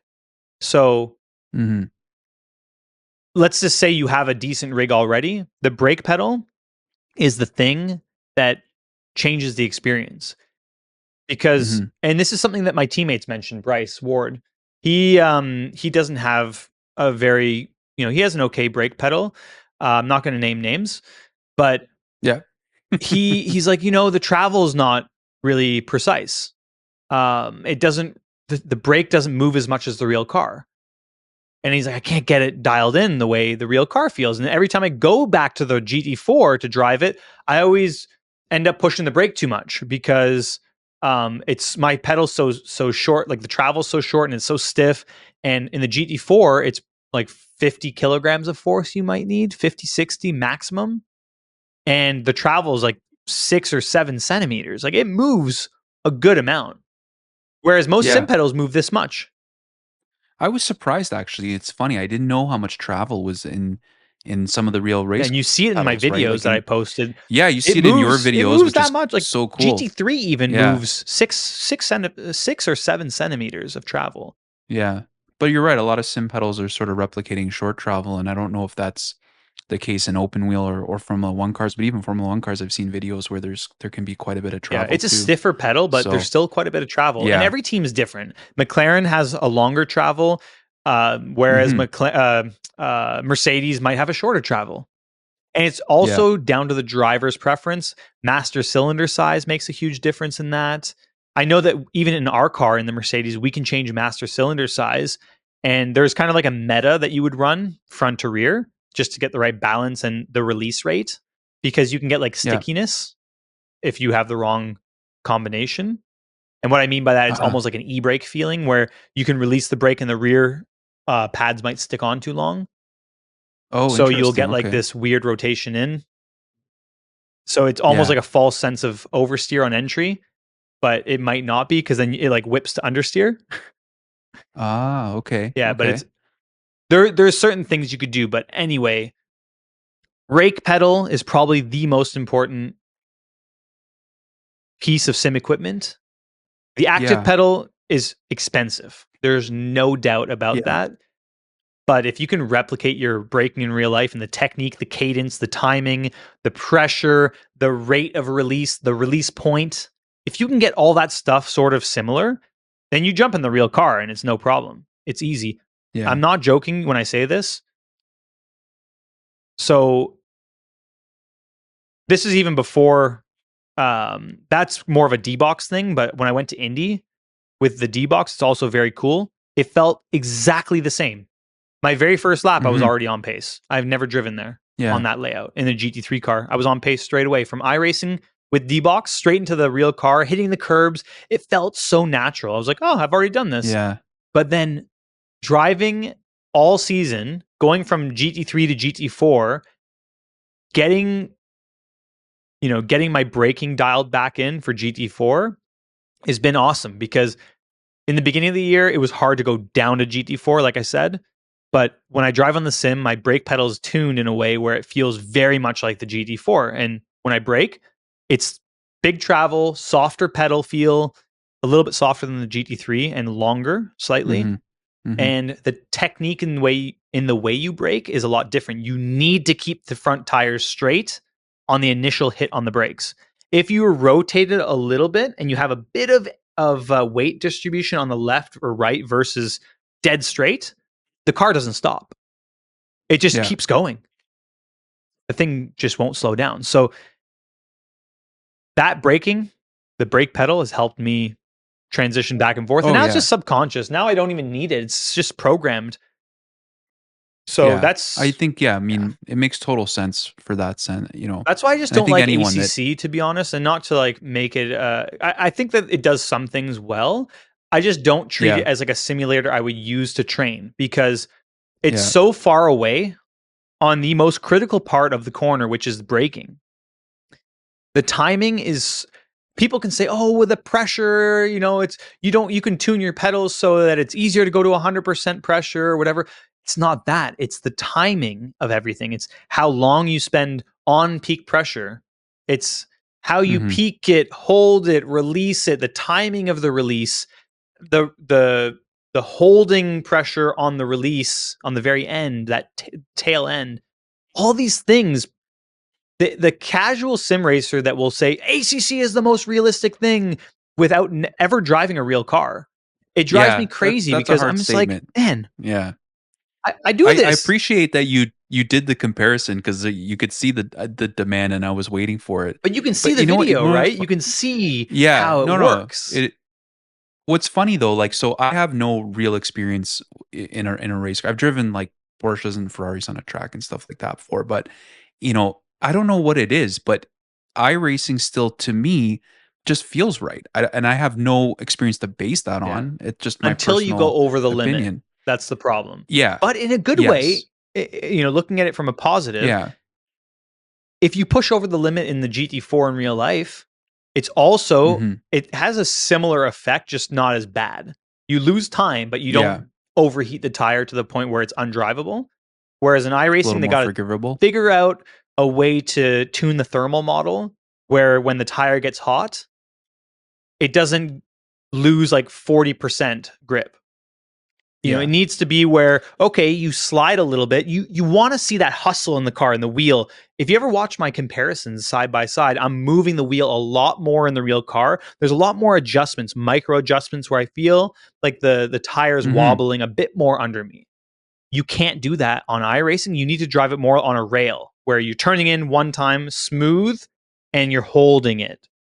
If you kind of dance over that limit, it overheats the tire. Then the grip goes away so quickly. It's an instantaneous drop of like 40% grip level. It needs to be maybe that's why 5% grip level drop, not even 3%. Yeah. Do you think it's definitely been do you think it's been improving? Have you seen like iRacing today from when you started? Are you Yes and no. It's improved, then it's gotten worse, then it's improved, then it's kind of there's some cars that are really nice and the dynamics of the car are improving, but then the thermal model is not improving. It's not keeping up with the way the car drives. So for instance, I've driven the LMP3 car in real life. I've driven the GT4. Yeah. They both drive pretty those are probably my two favorite cars right now to drive in iRacing. I think that they're very close. The AMG The GT4, Ligier, like the yeah, Ligier Ligier LM3. Yeah, P3 car, Ligier. Sorry. AMG Yeah, GT4. I mean, I've driven those two. I can tell you they feel very good. Very, very nice. good. What doesn't feel good is the moment you go over that limit where you're hustling the car and you slide a little bit. The moment you slide, just say goodbye. That's so Yeah, yeah. frustrating. It's not for, and I think that's why people get frustrated with it. And I've noticed, I've had that experience too, where it's like you said, a little bit on rails. You sort of make that little adjustment on a corner, and it can be exaggerated almost in a way. It feels exaggerated to you, Yeah. but I find it. I found iRacing. I keep coming back to it because I find it very rewarding too. At the same time, when you get it right. Yeah. Um, but I think, you know what, for me, what I tell people is if you're having fun, like sim racing is not for you, it's very much a training tool Yeah. as well. And because you have real life experience, of course you want to replicate that because why wouldn't you? Right. And that's how you're going to get the most out of it. But for most people, if this is a hobby, this is a fun thing to do. Yeah. Yeah, if ACC is fun, but yeah, making a statement that it's the most realistic when you haven't had the Yeah. experience is a tough. Not a lot of people are gonna give you credibility on that, right? The other So thing to remember is yeah, it's, I think racing, what's unique about it and why it did so well during when we were all locked down was yeah, it's the only game or sim or sport that you can actually replicate sitting at home to a certain yeah, extent. yeah. You can't play basketball on a video game. I had a similar conversation with someone the other Yeah, day you about can't play exactly hockey, you this. can't play Yeah, soccer. You can sit in this rig with the screens and feel like you're yeah. driving the FIFA's car not though. very realistic to soccer, right? What's that? FIFA's Oh not yeah, very no. I realistic mean, for soccer last when time I you're sitting checked, I there with don't your do feet this up. with my feet. You know, so It's true. you're Yeah, using the you can same. get exhausted. You're using the same muscles, and mentally, Mhm. it's so close that sometimes you like lose yourself in it. And Yeah. No, I can feel winded, like, yeah, from a but race. if I'm doing the You know, wrong technique for an extended period of time, I'll give you an example. I drove at Spa 24 last year, and there's a sim race that they host before the actual race, and it counts for Mhm. manufacturer points. So it's really Oh, come unique. on, really? It I actually didn't know counts that. for real life manufacturer points. So That's my team crazy. nominated me because they're like, "You're the sim racing guy." I'm like, "But I'm not like an Yeah, you ACC you guy. have to do it. Yeah. I don't really know how to, optimize it, but I'll figure it out." So I tried to figure it out, and I adapted to drive it properly. Whereas Mhm. it was completely different to the way I was driving on that same weekend. We drove the Mercedes at Spa on ACC, and then Mhm. I had to go, and my next session was qualifying. I'm like, I really don't want to do this because it's going to throw me off completely. Mm. The timing on the braking, where you brake, the gearing is different. Just everything was so different that when I got back in the car on my outlap, I was like, holy crap, I am so lost right now. It is Just threw you off. Yeah. completely like, yeah, it's. I might as well have played with a controller. I should have played with a controller to not confuse my brain because it actually Yeah. it took away from my performance. Yeah. No, it makes sense. It Makes is too sense. close of a movement and action to start practicing the wrong way. Yeah. So, but it I is wanna interesting ask. because this is so close. I mean, it's not far Yeah. off. You could take, and we are taking guys from through Windward Racing. We've been training with Bryce Ward, with my teammate, and the Moradness M Squad guys, my esports division, more of a boys club, and Yeah, yeah. you were just, I mean, you met a bunch of them at Yeah, Mosport. I did. These Yeah. guys have been Fast helping us fast guys prepare. too. Yeah, they're, man, Nate's Yeah. fast. Like the guys that were Yeah. there, they were pretty good. Mitch was good. Like they were all in the top five or whatever. Stu. Mhm. These guys, what's so cool is they're going to have the chance at the end of the season to drive the GT4 car. Bryce let me know to tell the guys, because we've all been training together and the M squad has been Oh, that's helping so us awesome. prepare. We've been doing hosted Yeah. races.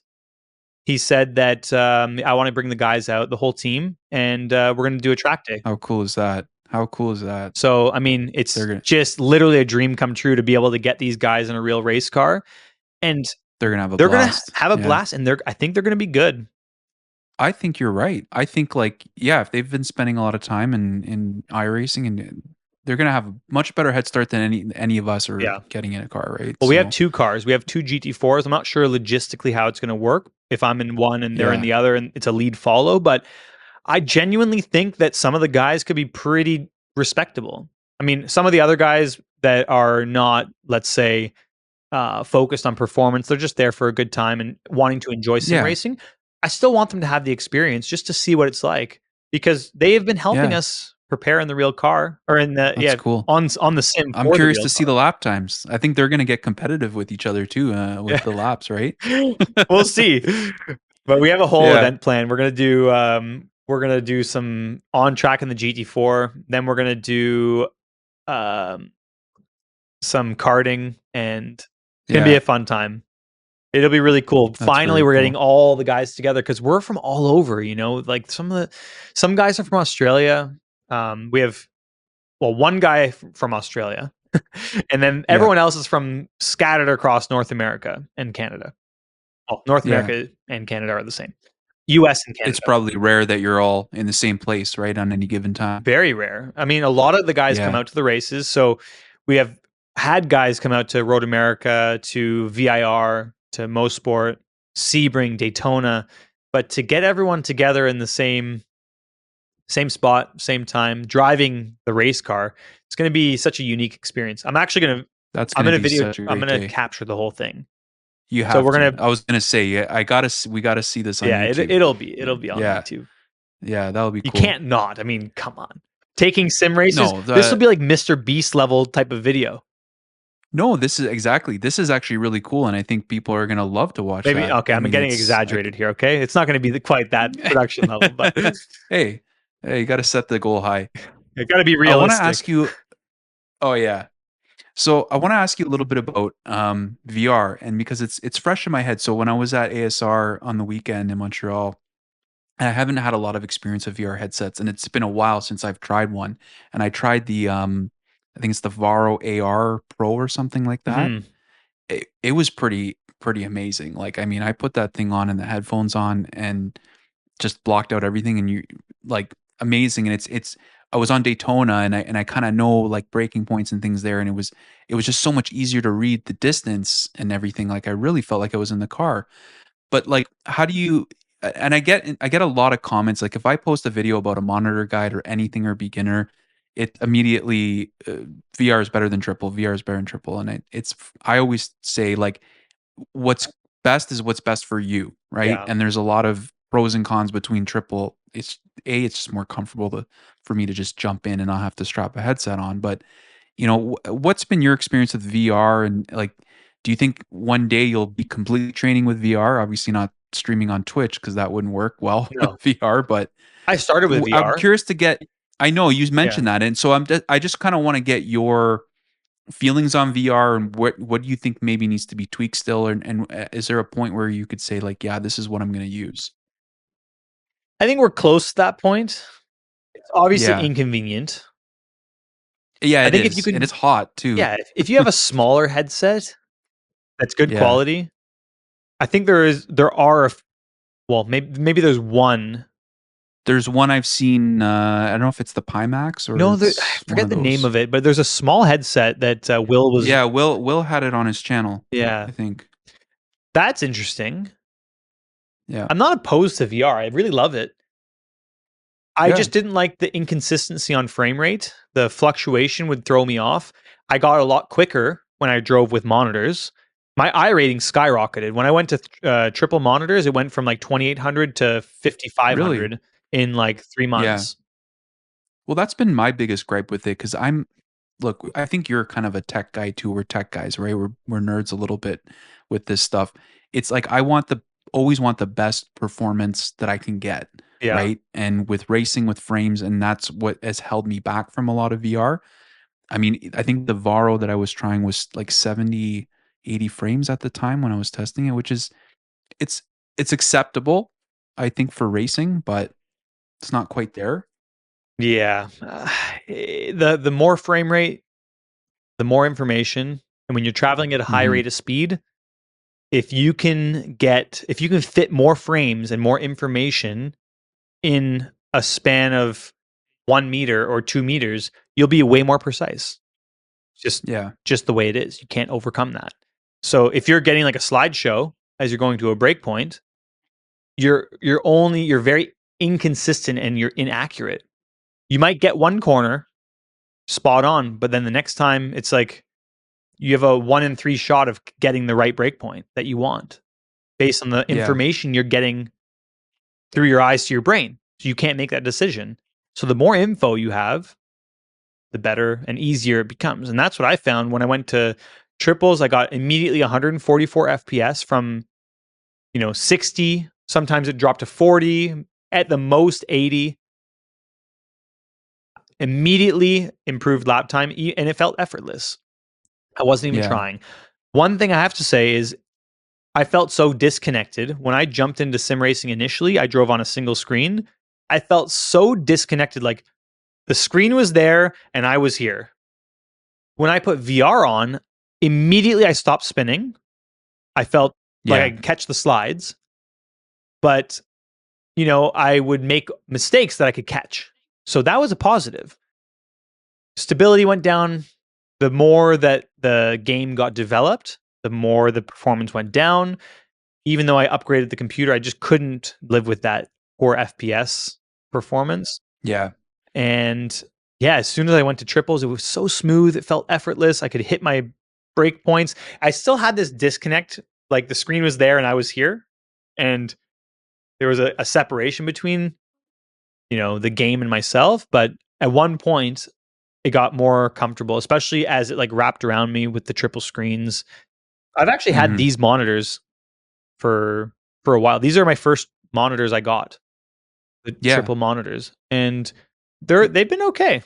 I think that you can definitely get better performing monitors now, but it definitely did the Yeah. trick. And it's cheaper than VR.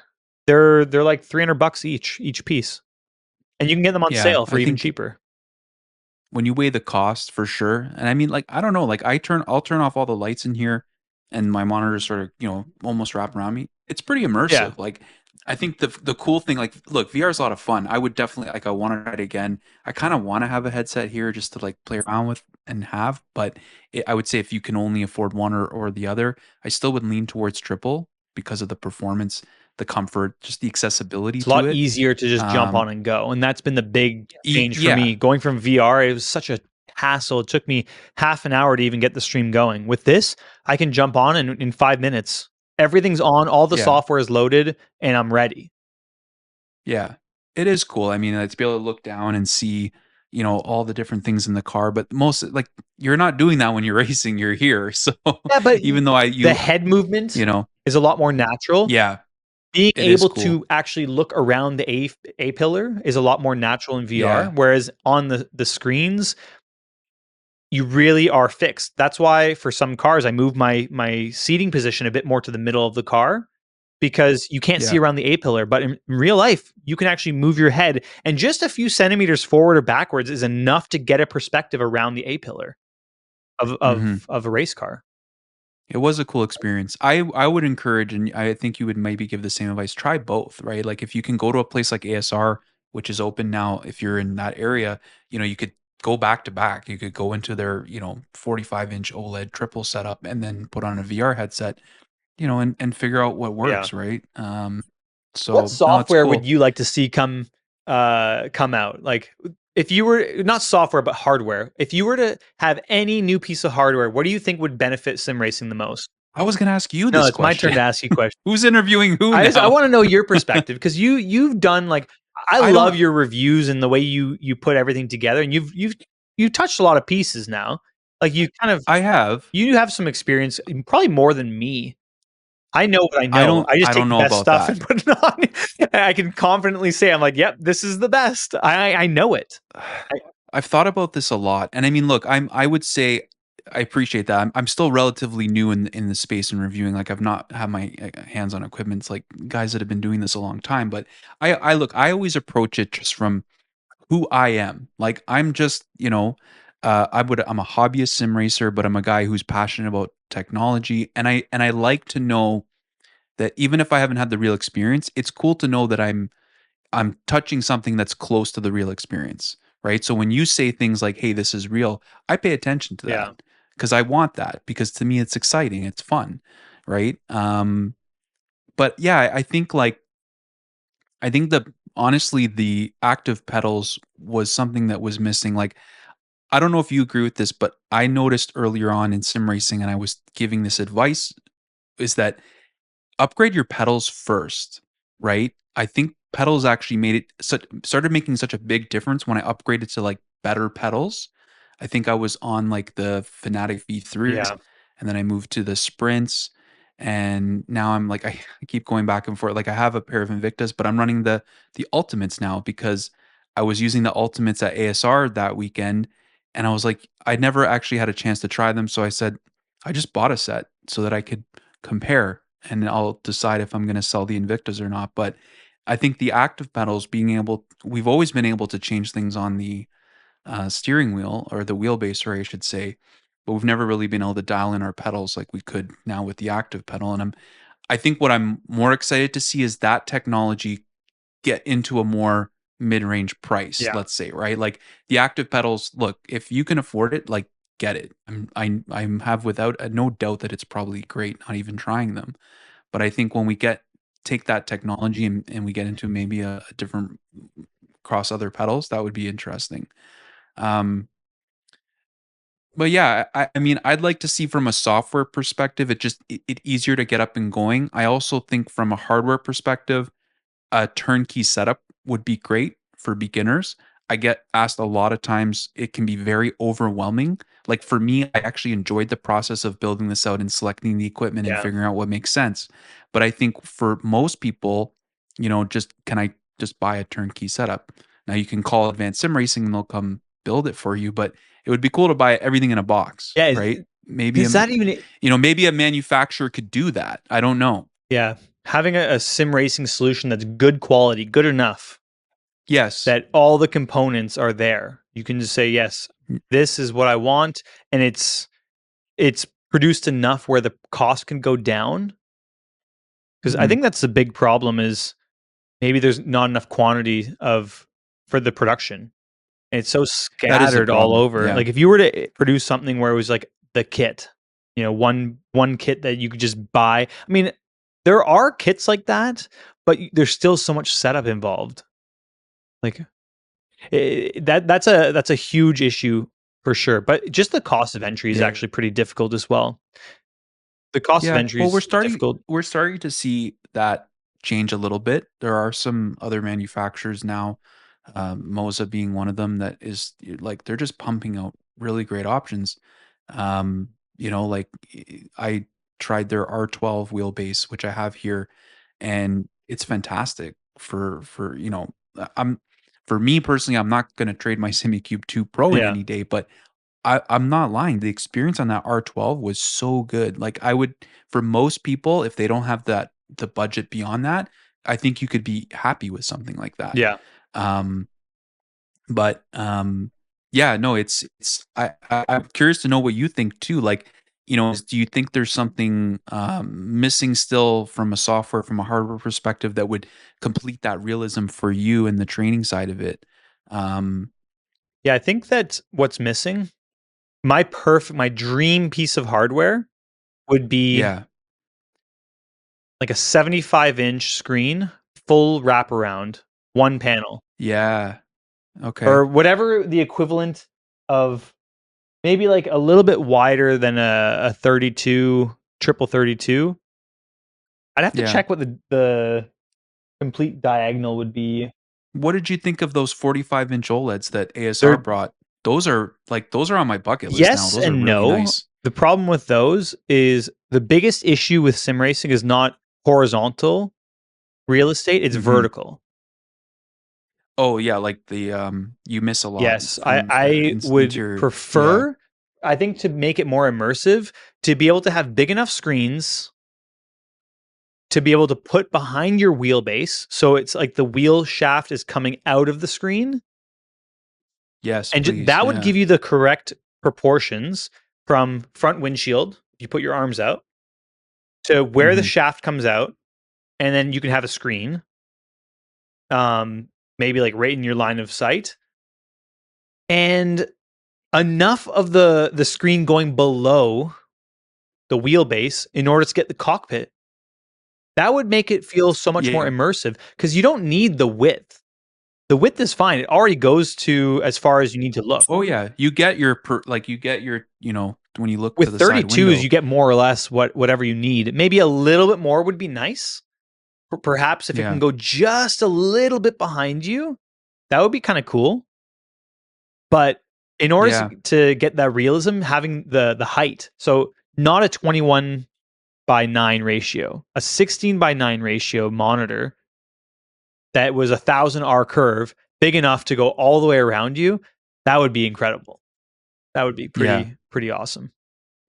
Yeah, I think that's one thing I've struggled with. Like, cause so the way I run my FOV and iRacing, it's similar to your kind of your setup, like where I sit and I have the shaft that extends out. Is I end up having to use a DDU because I don't have a screen on the wheels because I've lose the DDU because where I feel like it should be set is like the dash is up here, Yeah. but I'm missing all the rest of the car, right? So it is, yeah, that's a better display solution, maybe, is what you're getting at. That makes sense. I mean, that's Yeah. only because I think I have everything else. The only thing missing No, is I that. mean, look, yeah, at the setup that you're running, I mean, that is fantastic setup. I think, and we live in really cool time. If you're into sim racing, there's cool stuff coming out like a lot now, a lot more frequently. I'm finding there are more options at different price points now. There wasn't as much before when I was kind of an outsider looking in on sim racing. Um, so yeah, we live in good cool times if you're into this. So it's definitely really interesting. So one last question, and then I kind of want to shift to I want to talk about Moradness a little bit. We're going to move away from sim racing, but I want to ask you, new sim racer, what do you advise on upgrading first? I go through this question a lot. I've actually helped people. I've jumped on Discord and tried to help people with just from mistakes and things I've made along the way. I personally think invest in a good cockpit because even with inexpensive equipment, if you have a solid platform, you're going to feel more of the equipment. You're going to feel more, and then pedals. But do you agree, or would you do Yes, it differently? for Do it sure. differently. Everyone says upgrade your pedals first, but if you have a cardboard box as a mount, it Yeah. doesn't matter if you have the best pedals. It's like driving a Ferrari on snow tires. So you need the best platform possible, one that you can grow with, and you know buy once, cry once. I think is important on chassis. Everything else is modular. So Yeah. when you have a good base, it's stable. You'll take your G29 pedal set, and it will go from felt like terrible to, oh, okay, I can actually modulate the brake now because you're in the correct seating position. You're not at a desk. It's way harder to push down at the pedal rather than towards the pedal. So if you have a correct cockpit and you're sitting in the right position, even if you have entry level pedal and wheel, it's still going to be manageable. So yeah, I'm definitely with you on that. Cockpit, Yeah. then pedals. Well, cockpit and seat go together. Having a comfortable seat so underrated. Yeah. No, that actually is I noticed I had a lot of problems with the track racer seat I had in the beginning. It was not No. comfortable. Yeah. The seat is a huge thing. Like I'm now at the point where I'm thinking um, just in looking at my seating options, right? To see what the ESR seat is actually a lot more comfortable, but I do still add like a cushion in lumbar. But some people might just look. We're all different shaped and shaped bodies and comfort levels and injuries in the past. So you kind of have to do. You're like you said. I would focus on the comfort first, Yeah, because you're right? sitting in Because there for such a long time. it's gonna ruin your even in a short period of time. It could ruin your experience not being comfortable, Yeah. right?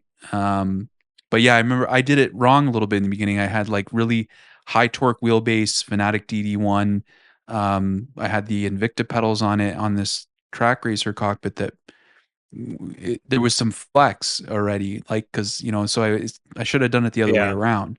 it's got the right foundation. It's So underrated. People don't really understand. They look at extruded aluminum, and just because yeah, it looks like metal doesn't mean that they're all the same. Like yeah, it's do the research on it. yeah, Yeah, there's a huge discrepancy in the quality of these pieces, like of these extruded aluminum chassis. I couldn't believe going from my last chassis to the ASR6 and then, ASR6 to the Pro. There's not much of a difference in terms of, like, if you're just statically driving, you're not really going to feel the difference. yeah, Ergonomically, it's a lot easier because you have the adjustability with the pedals and the wheel deck. And plus, aesthetically, it looks a little bit nicer and cleaner because of the flat yeah, sides. But performance wise, I didn't notice a huge difference. But from my original extruded aluminum chassis to the ASR one, I couldn't yeah, believe I looked at the metal beams from the with the cap off, and I looked at the thickness of the profile, and I'm like, oh, there's actually a massive difference. Like, this is so thin. The metal is yeah. very No, thin. Like, the it's cross different. beams are very thin, and I noticed that there was some flex side to side on my wheel motor. Like, when I would shake it, I could feel it just wiggling.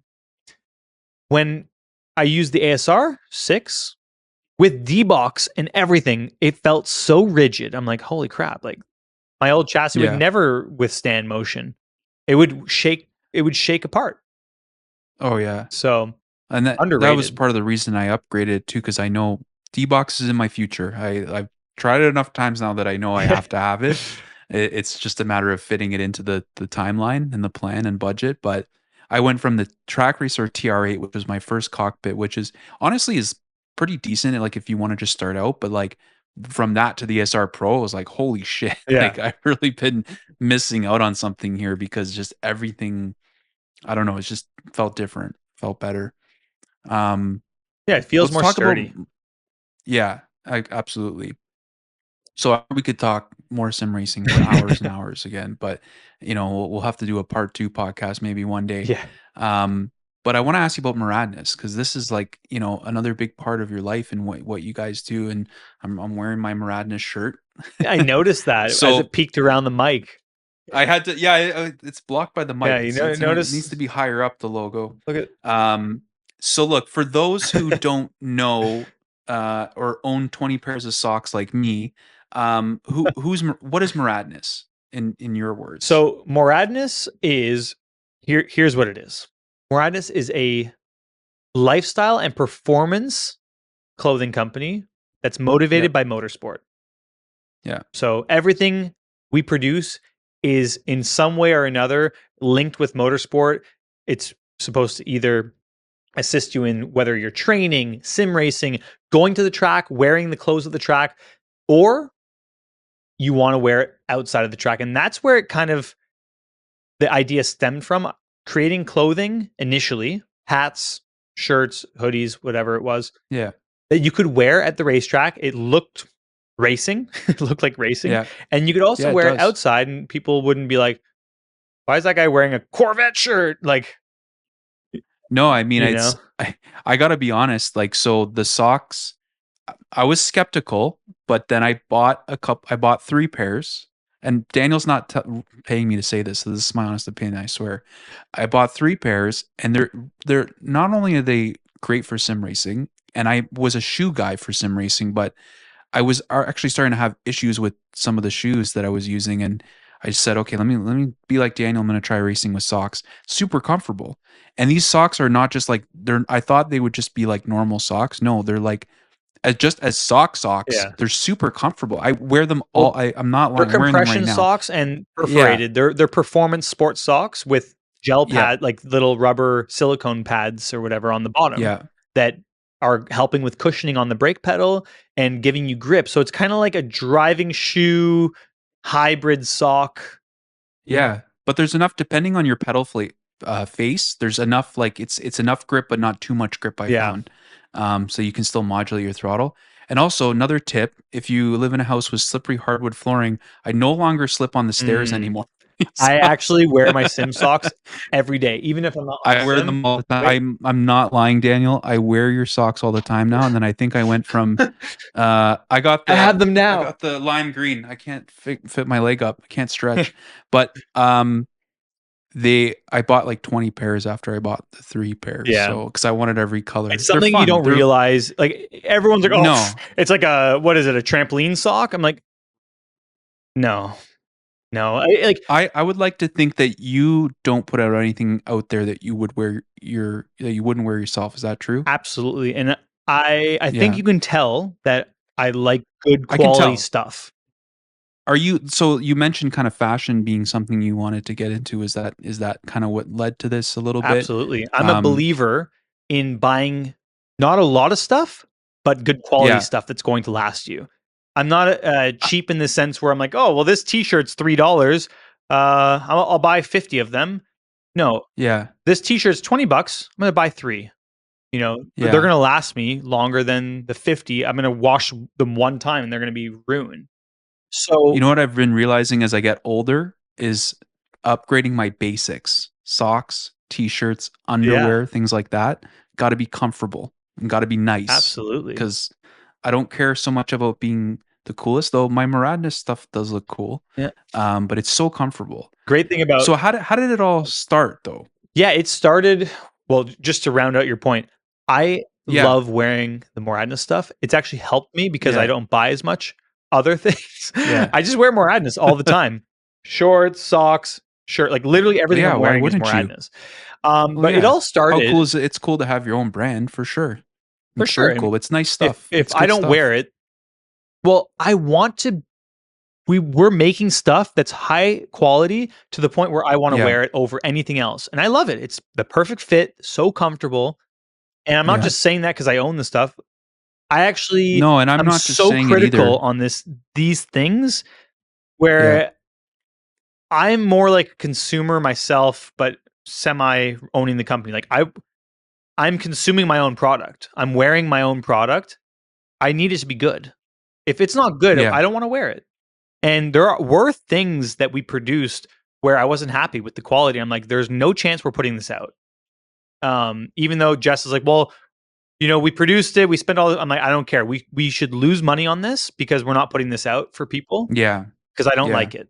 And it's Yeah. like we just donate it, and we'll donate it to less fortunate people. And That's good.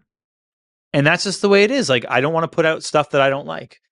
But Yeah. going back to your question, how it all started was, I'm going to try to make this quick because it could be a quick story, but I usually make it long.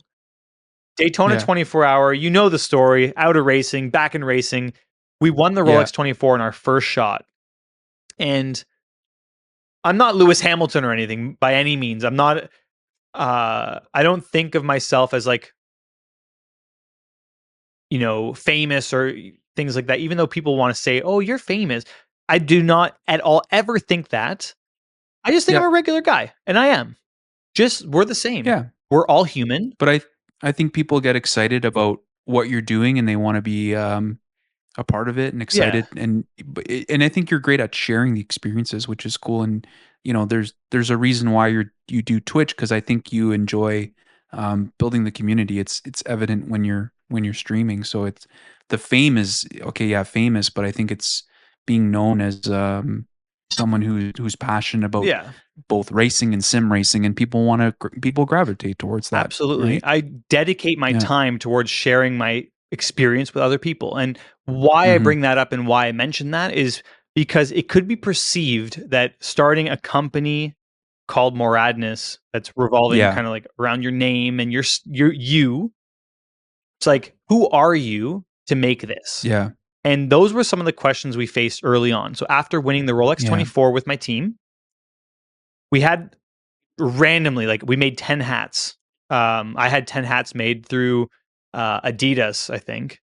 And um we we ended up just like selling them because people were asking after we won that race, and they started to get to know who I was or whatever. They liked the hat. They're like, "Oh cool, you won the Yeah. race.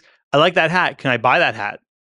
And Yeah. Jess, my wife, she goes, people want your hat. All right. So she made a Shopify website. Within, no joke, within like a few minutes, sold 10 hats, all of them, Hmm. including the one I was wearing. I'm like, huh, that's my hat. So after that, she's like, okay, let's make 1,000 hats. So we Yeah. through one of my very good friends, we found through his family, they're involved in manufacturing, and we produced 1,000 hats with different designs, and we got creative with it, and we Yeah. sold 1,000 hats, and we started out with the hats, and we did a few thousand hats. Then we got into t-shirts, but like buying a shell, like a generic shell from some Yeah. random companies that do, like, they just sell the plain shirts, and then we'd like Yeah. embroider or print our logo on it. And I was like, man, okay, this is fine, it's whatever, but it's kind of shitty. Like, I don't want that. So we Yeah. started looking Well, into. it's not how you are. You like to do things the right Exactly. way. So I was like, okay, It's that's kind obvious. of a Yeah. weak attempt at getting into clothing, because at one point it's like, Yeah. how many more hats can we produce?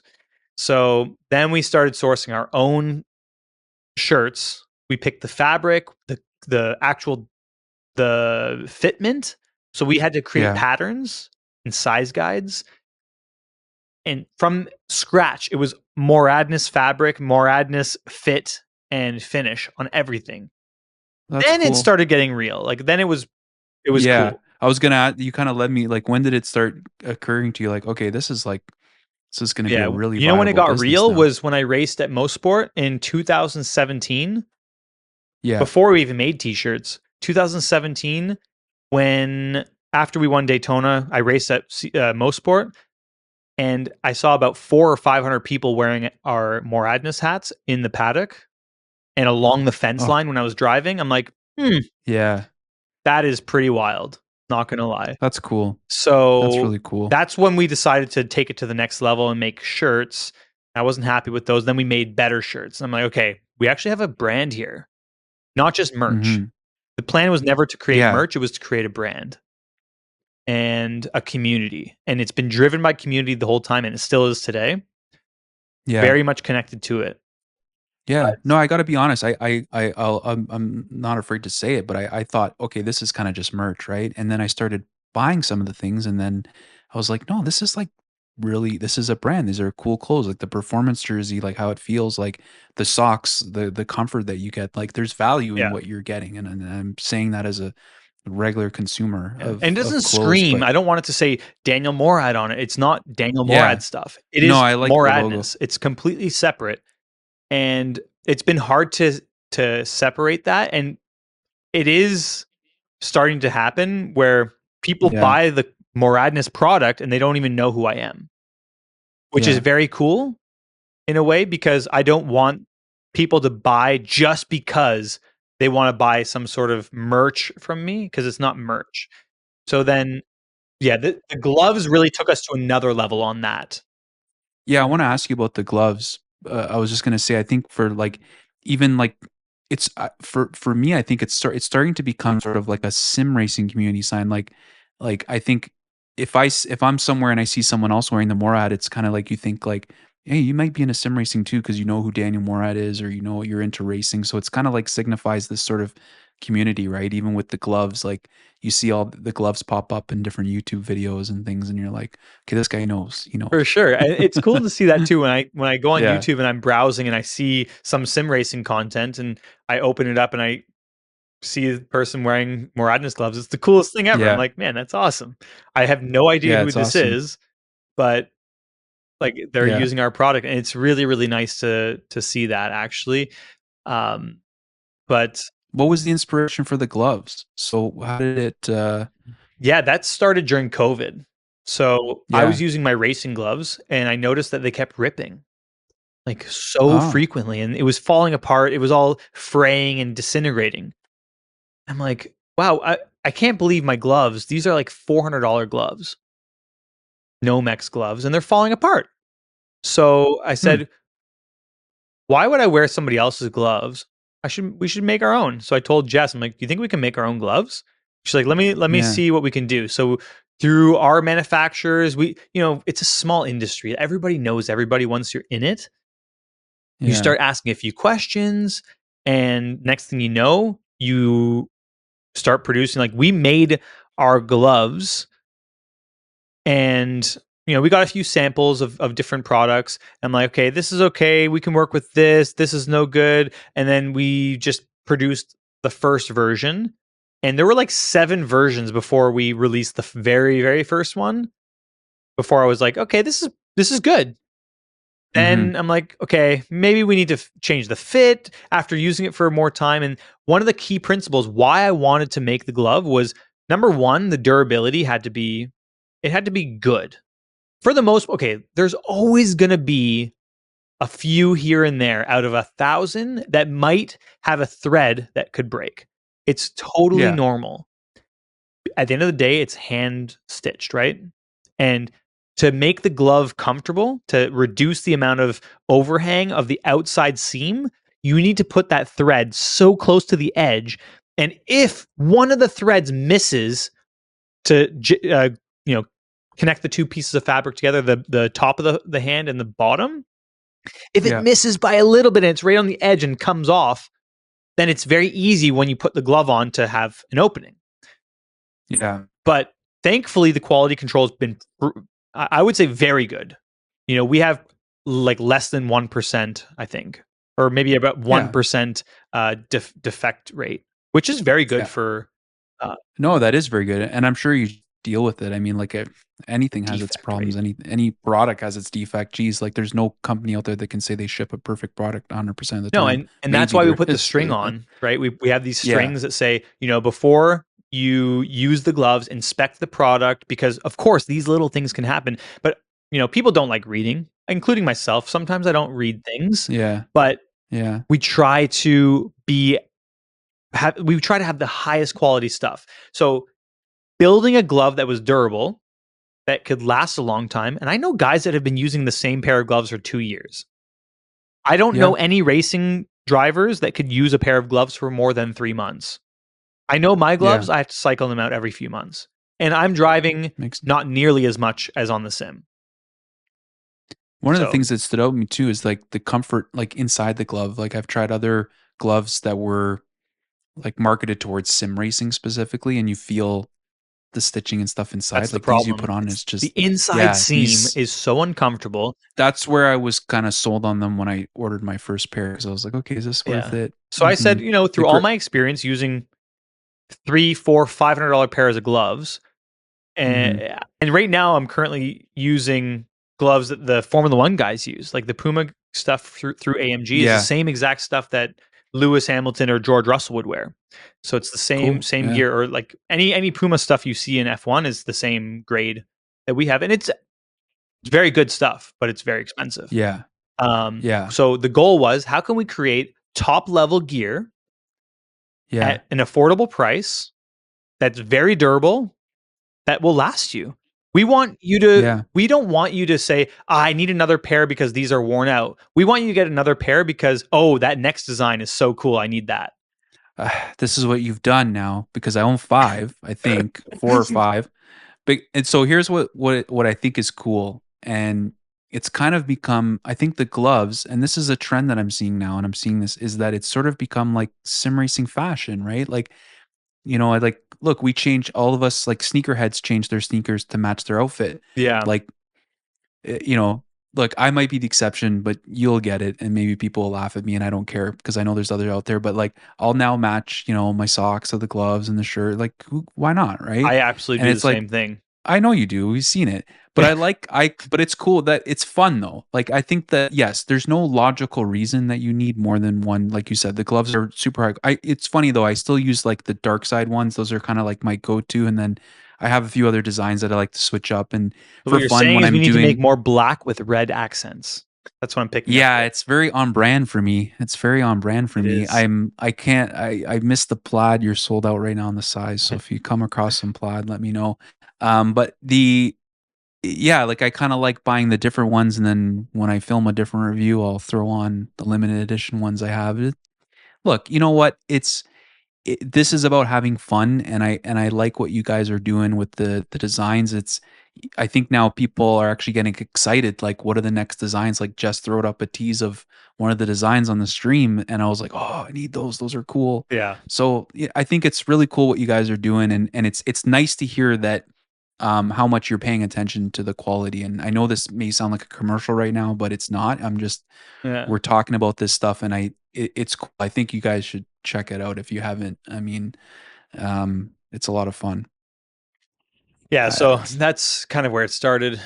I started yeah, sim racing so much, and I'm like, why am I wearing? And then when we started streaming, I'm like, what? This is something that we could produce, and people would want this. It's missing in the market. There yeah. aren't any sim racing gloves or sim There's a racing karting few, gloves but that they're I was okay. aware of that had the culture. Right, we were really focused on the culture and community. Everyone's more of Yeah, a brand. Like, we're here and you're there, but we're trying to be different. It's like we're all here in the same room. That's yeah. the goal with it. Like, we're all connected.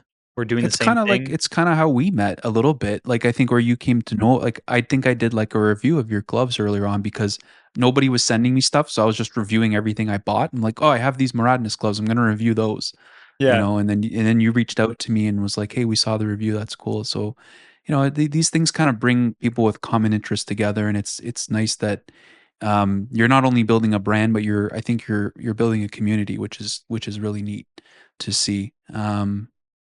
So yeah, no, I mean, I think I know we could talk for longer, and I have so many more questions, but I feel like we've already gone pretty long. I think you'll be the first race car driver and longest podcast on the Sim Racing Yes. Den. So you've Well, you've hopefully it's you've got interesting. two achievements. I think it's interesting, and I know you have only a few free weekends, so I appreciate you doing this. I enjoyed the chat, and I think our viewers, I'm sure we have some shared viewers will enjoy this sort of chat and just kind of listening to us ramble on about sim racing. There's not a lot of podcasts about sim racing, so that's part of the reason why I wanted to do this. And it's so cool to get your insights from your professional racing career and how that relates back to sim racing. So. Um, I'm gonna have descriptions in the link. If you haven't checked out Daniel's stream on Twitch, do that first. Check out his YouTube channel. Check out Moradness. I'll have all the links in the description below. Is there anything that you want to shout out, Dan, like that's coming up or And this has been um a Moradness podcast. yes, it has. You completely took it over, A lot but of ad. No, everything, man. It's been cool. I love talking about racing, sim racing. It's my yeah, passion. I think it's conveyed in the way we had the conversation, just talking about it. yeah, But yeah, I mean, when it comes to the community and being engaged and stuff, like, don't be afraid to reach out if you have any questions. I try to answer hmm, everything, especially on the live streams. It's probably the easiest time because you're like, I'm there and I'm looking actively at messages. yeah, When I'm off stream, it's so hard because I think we already spoke about it. So many things on the go. I try to keep up with everything.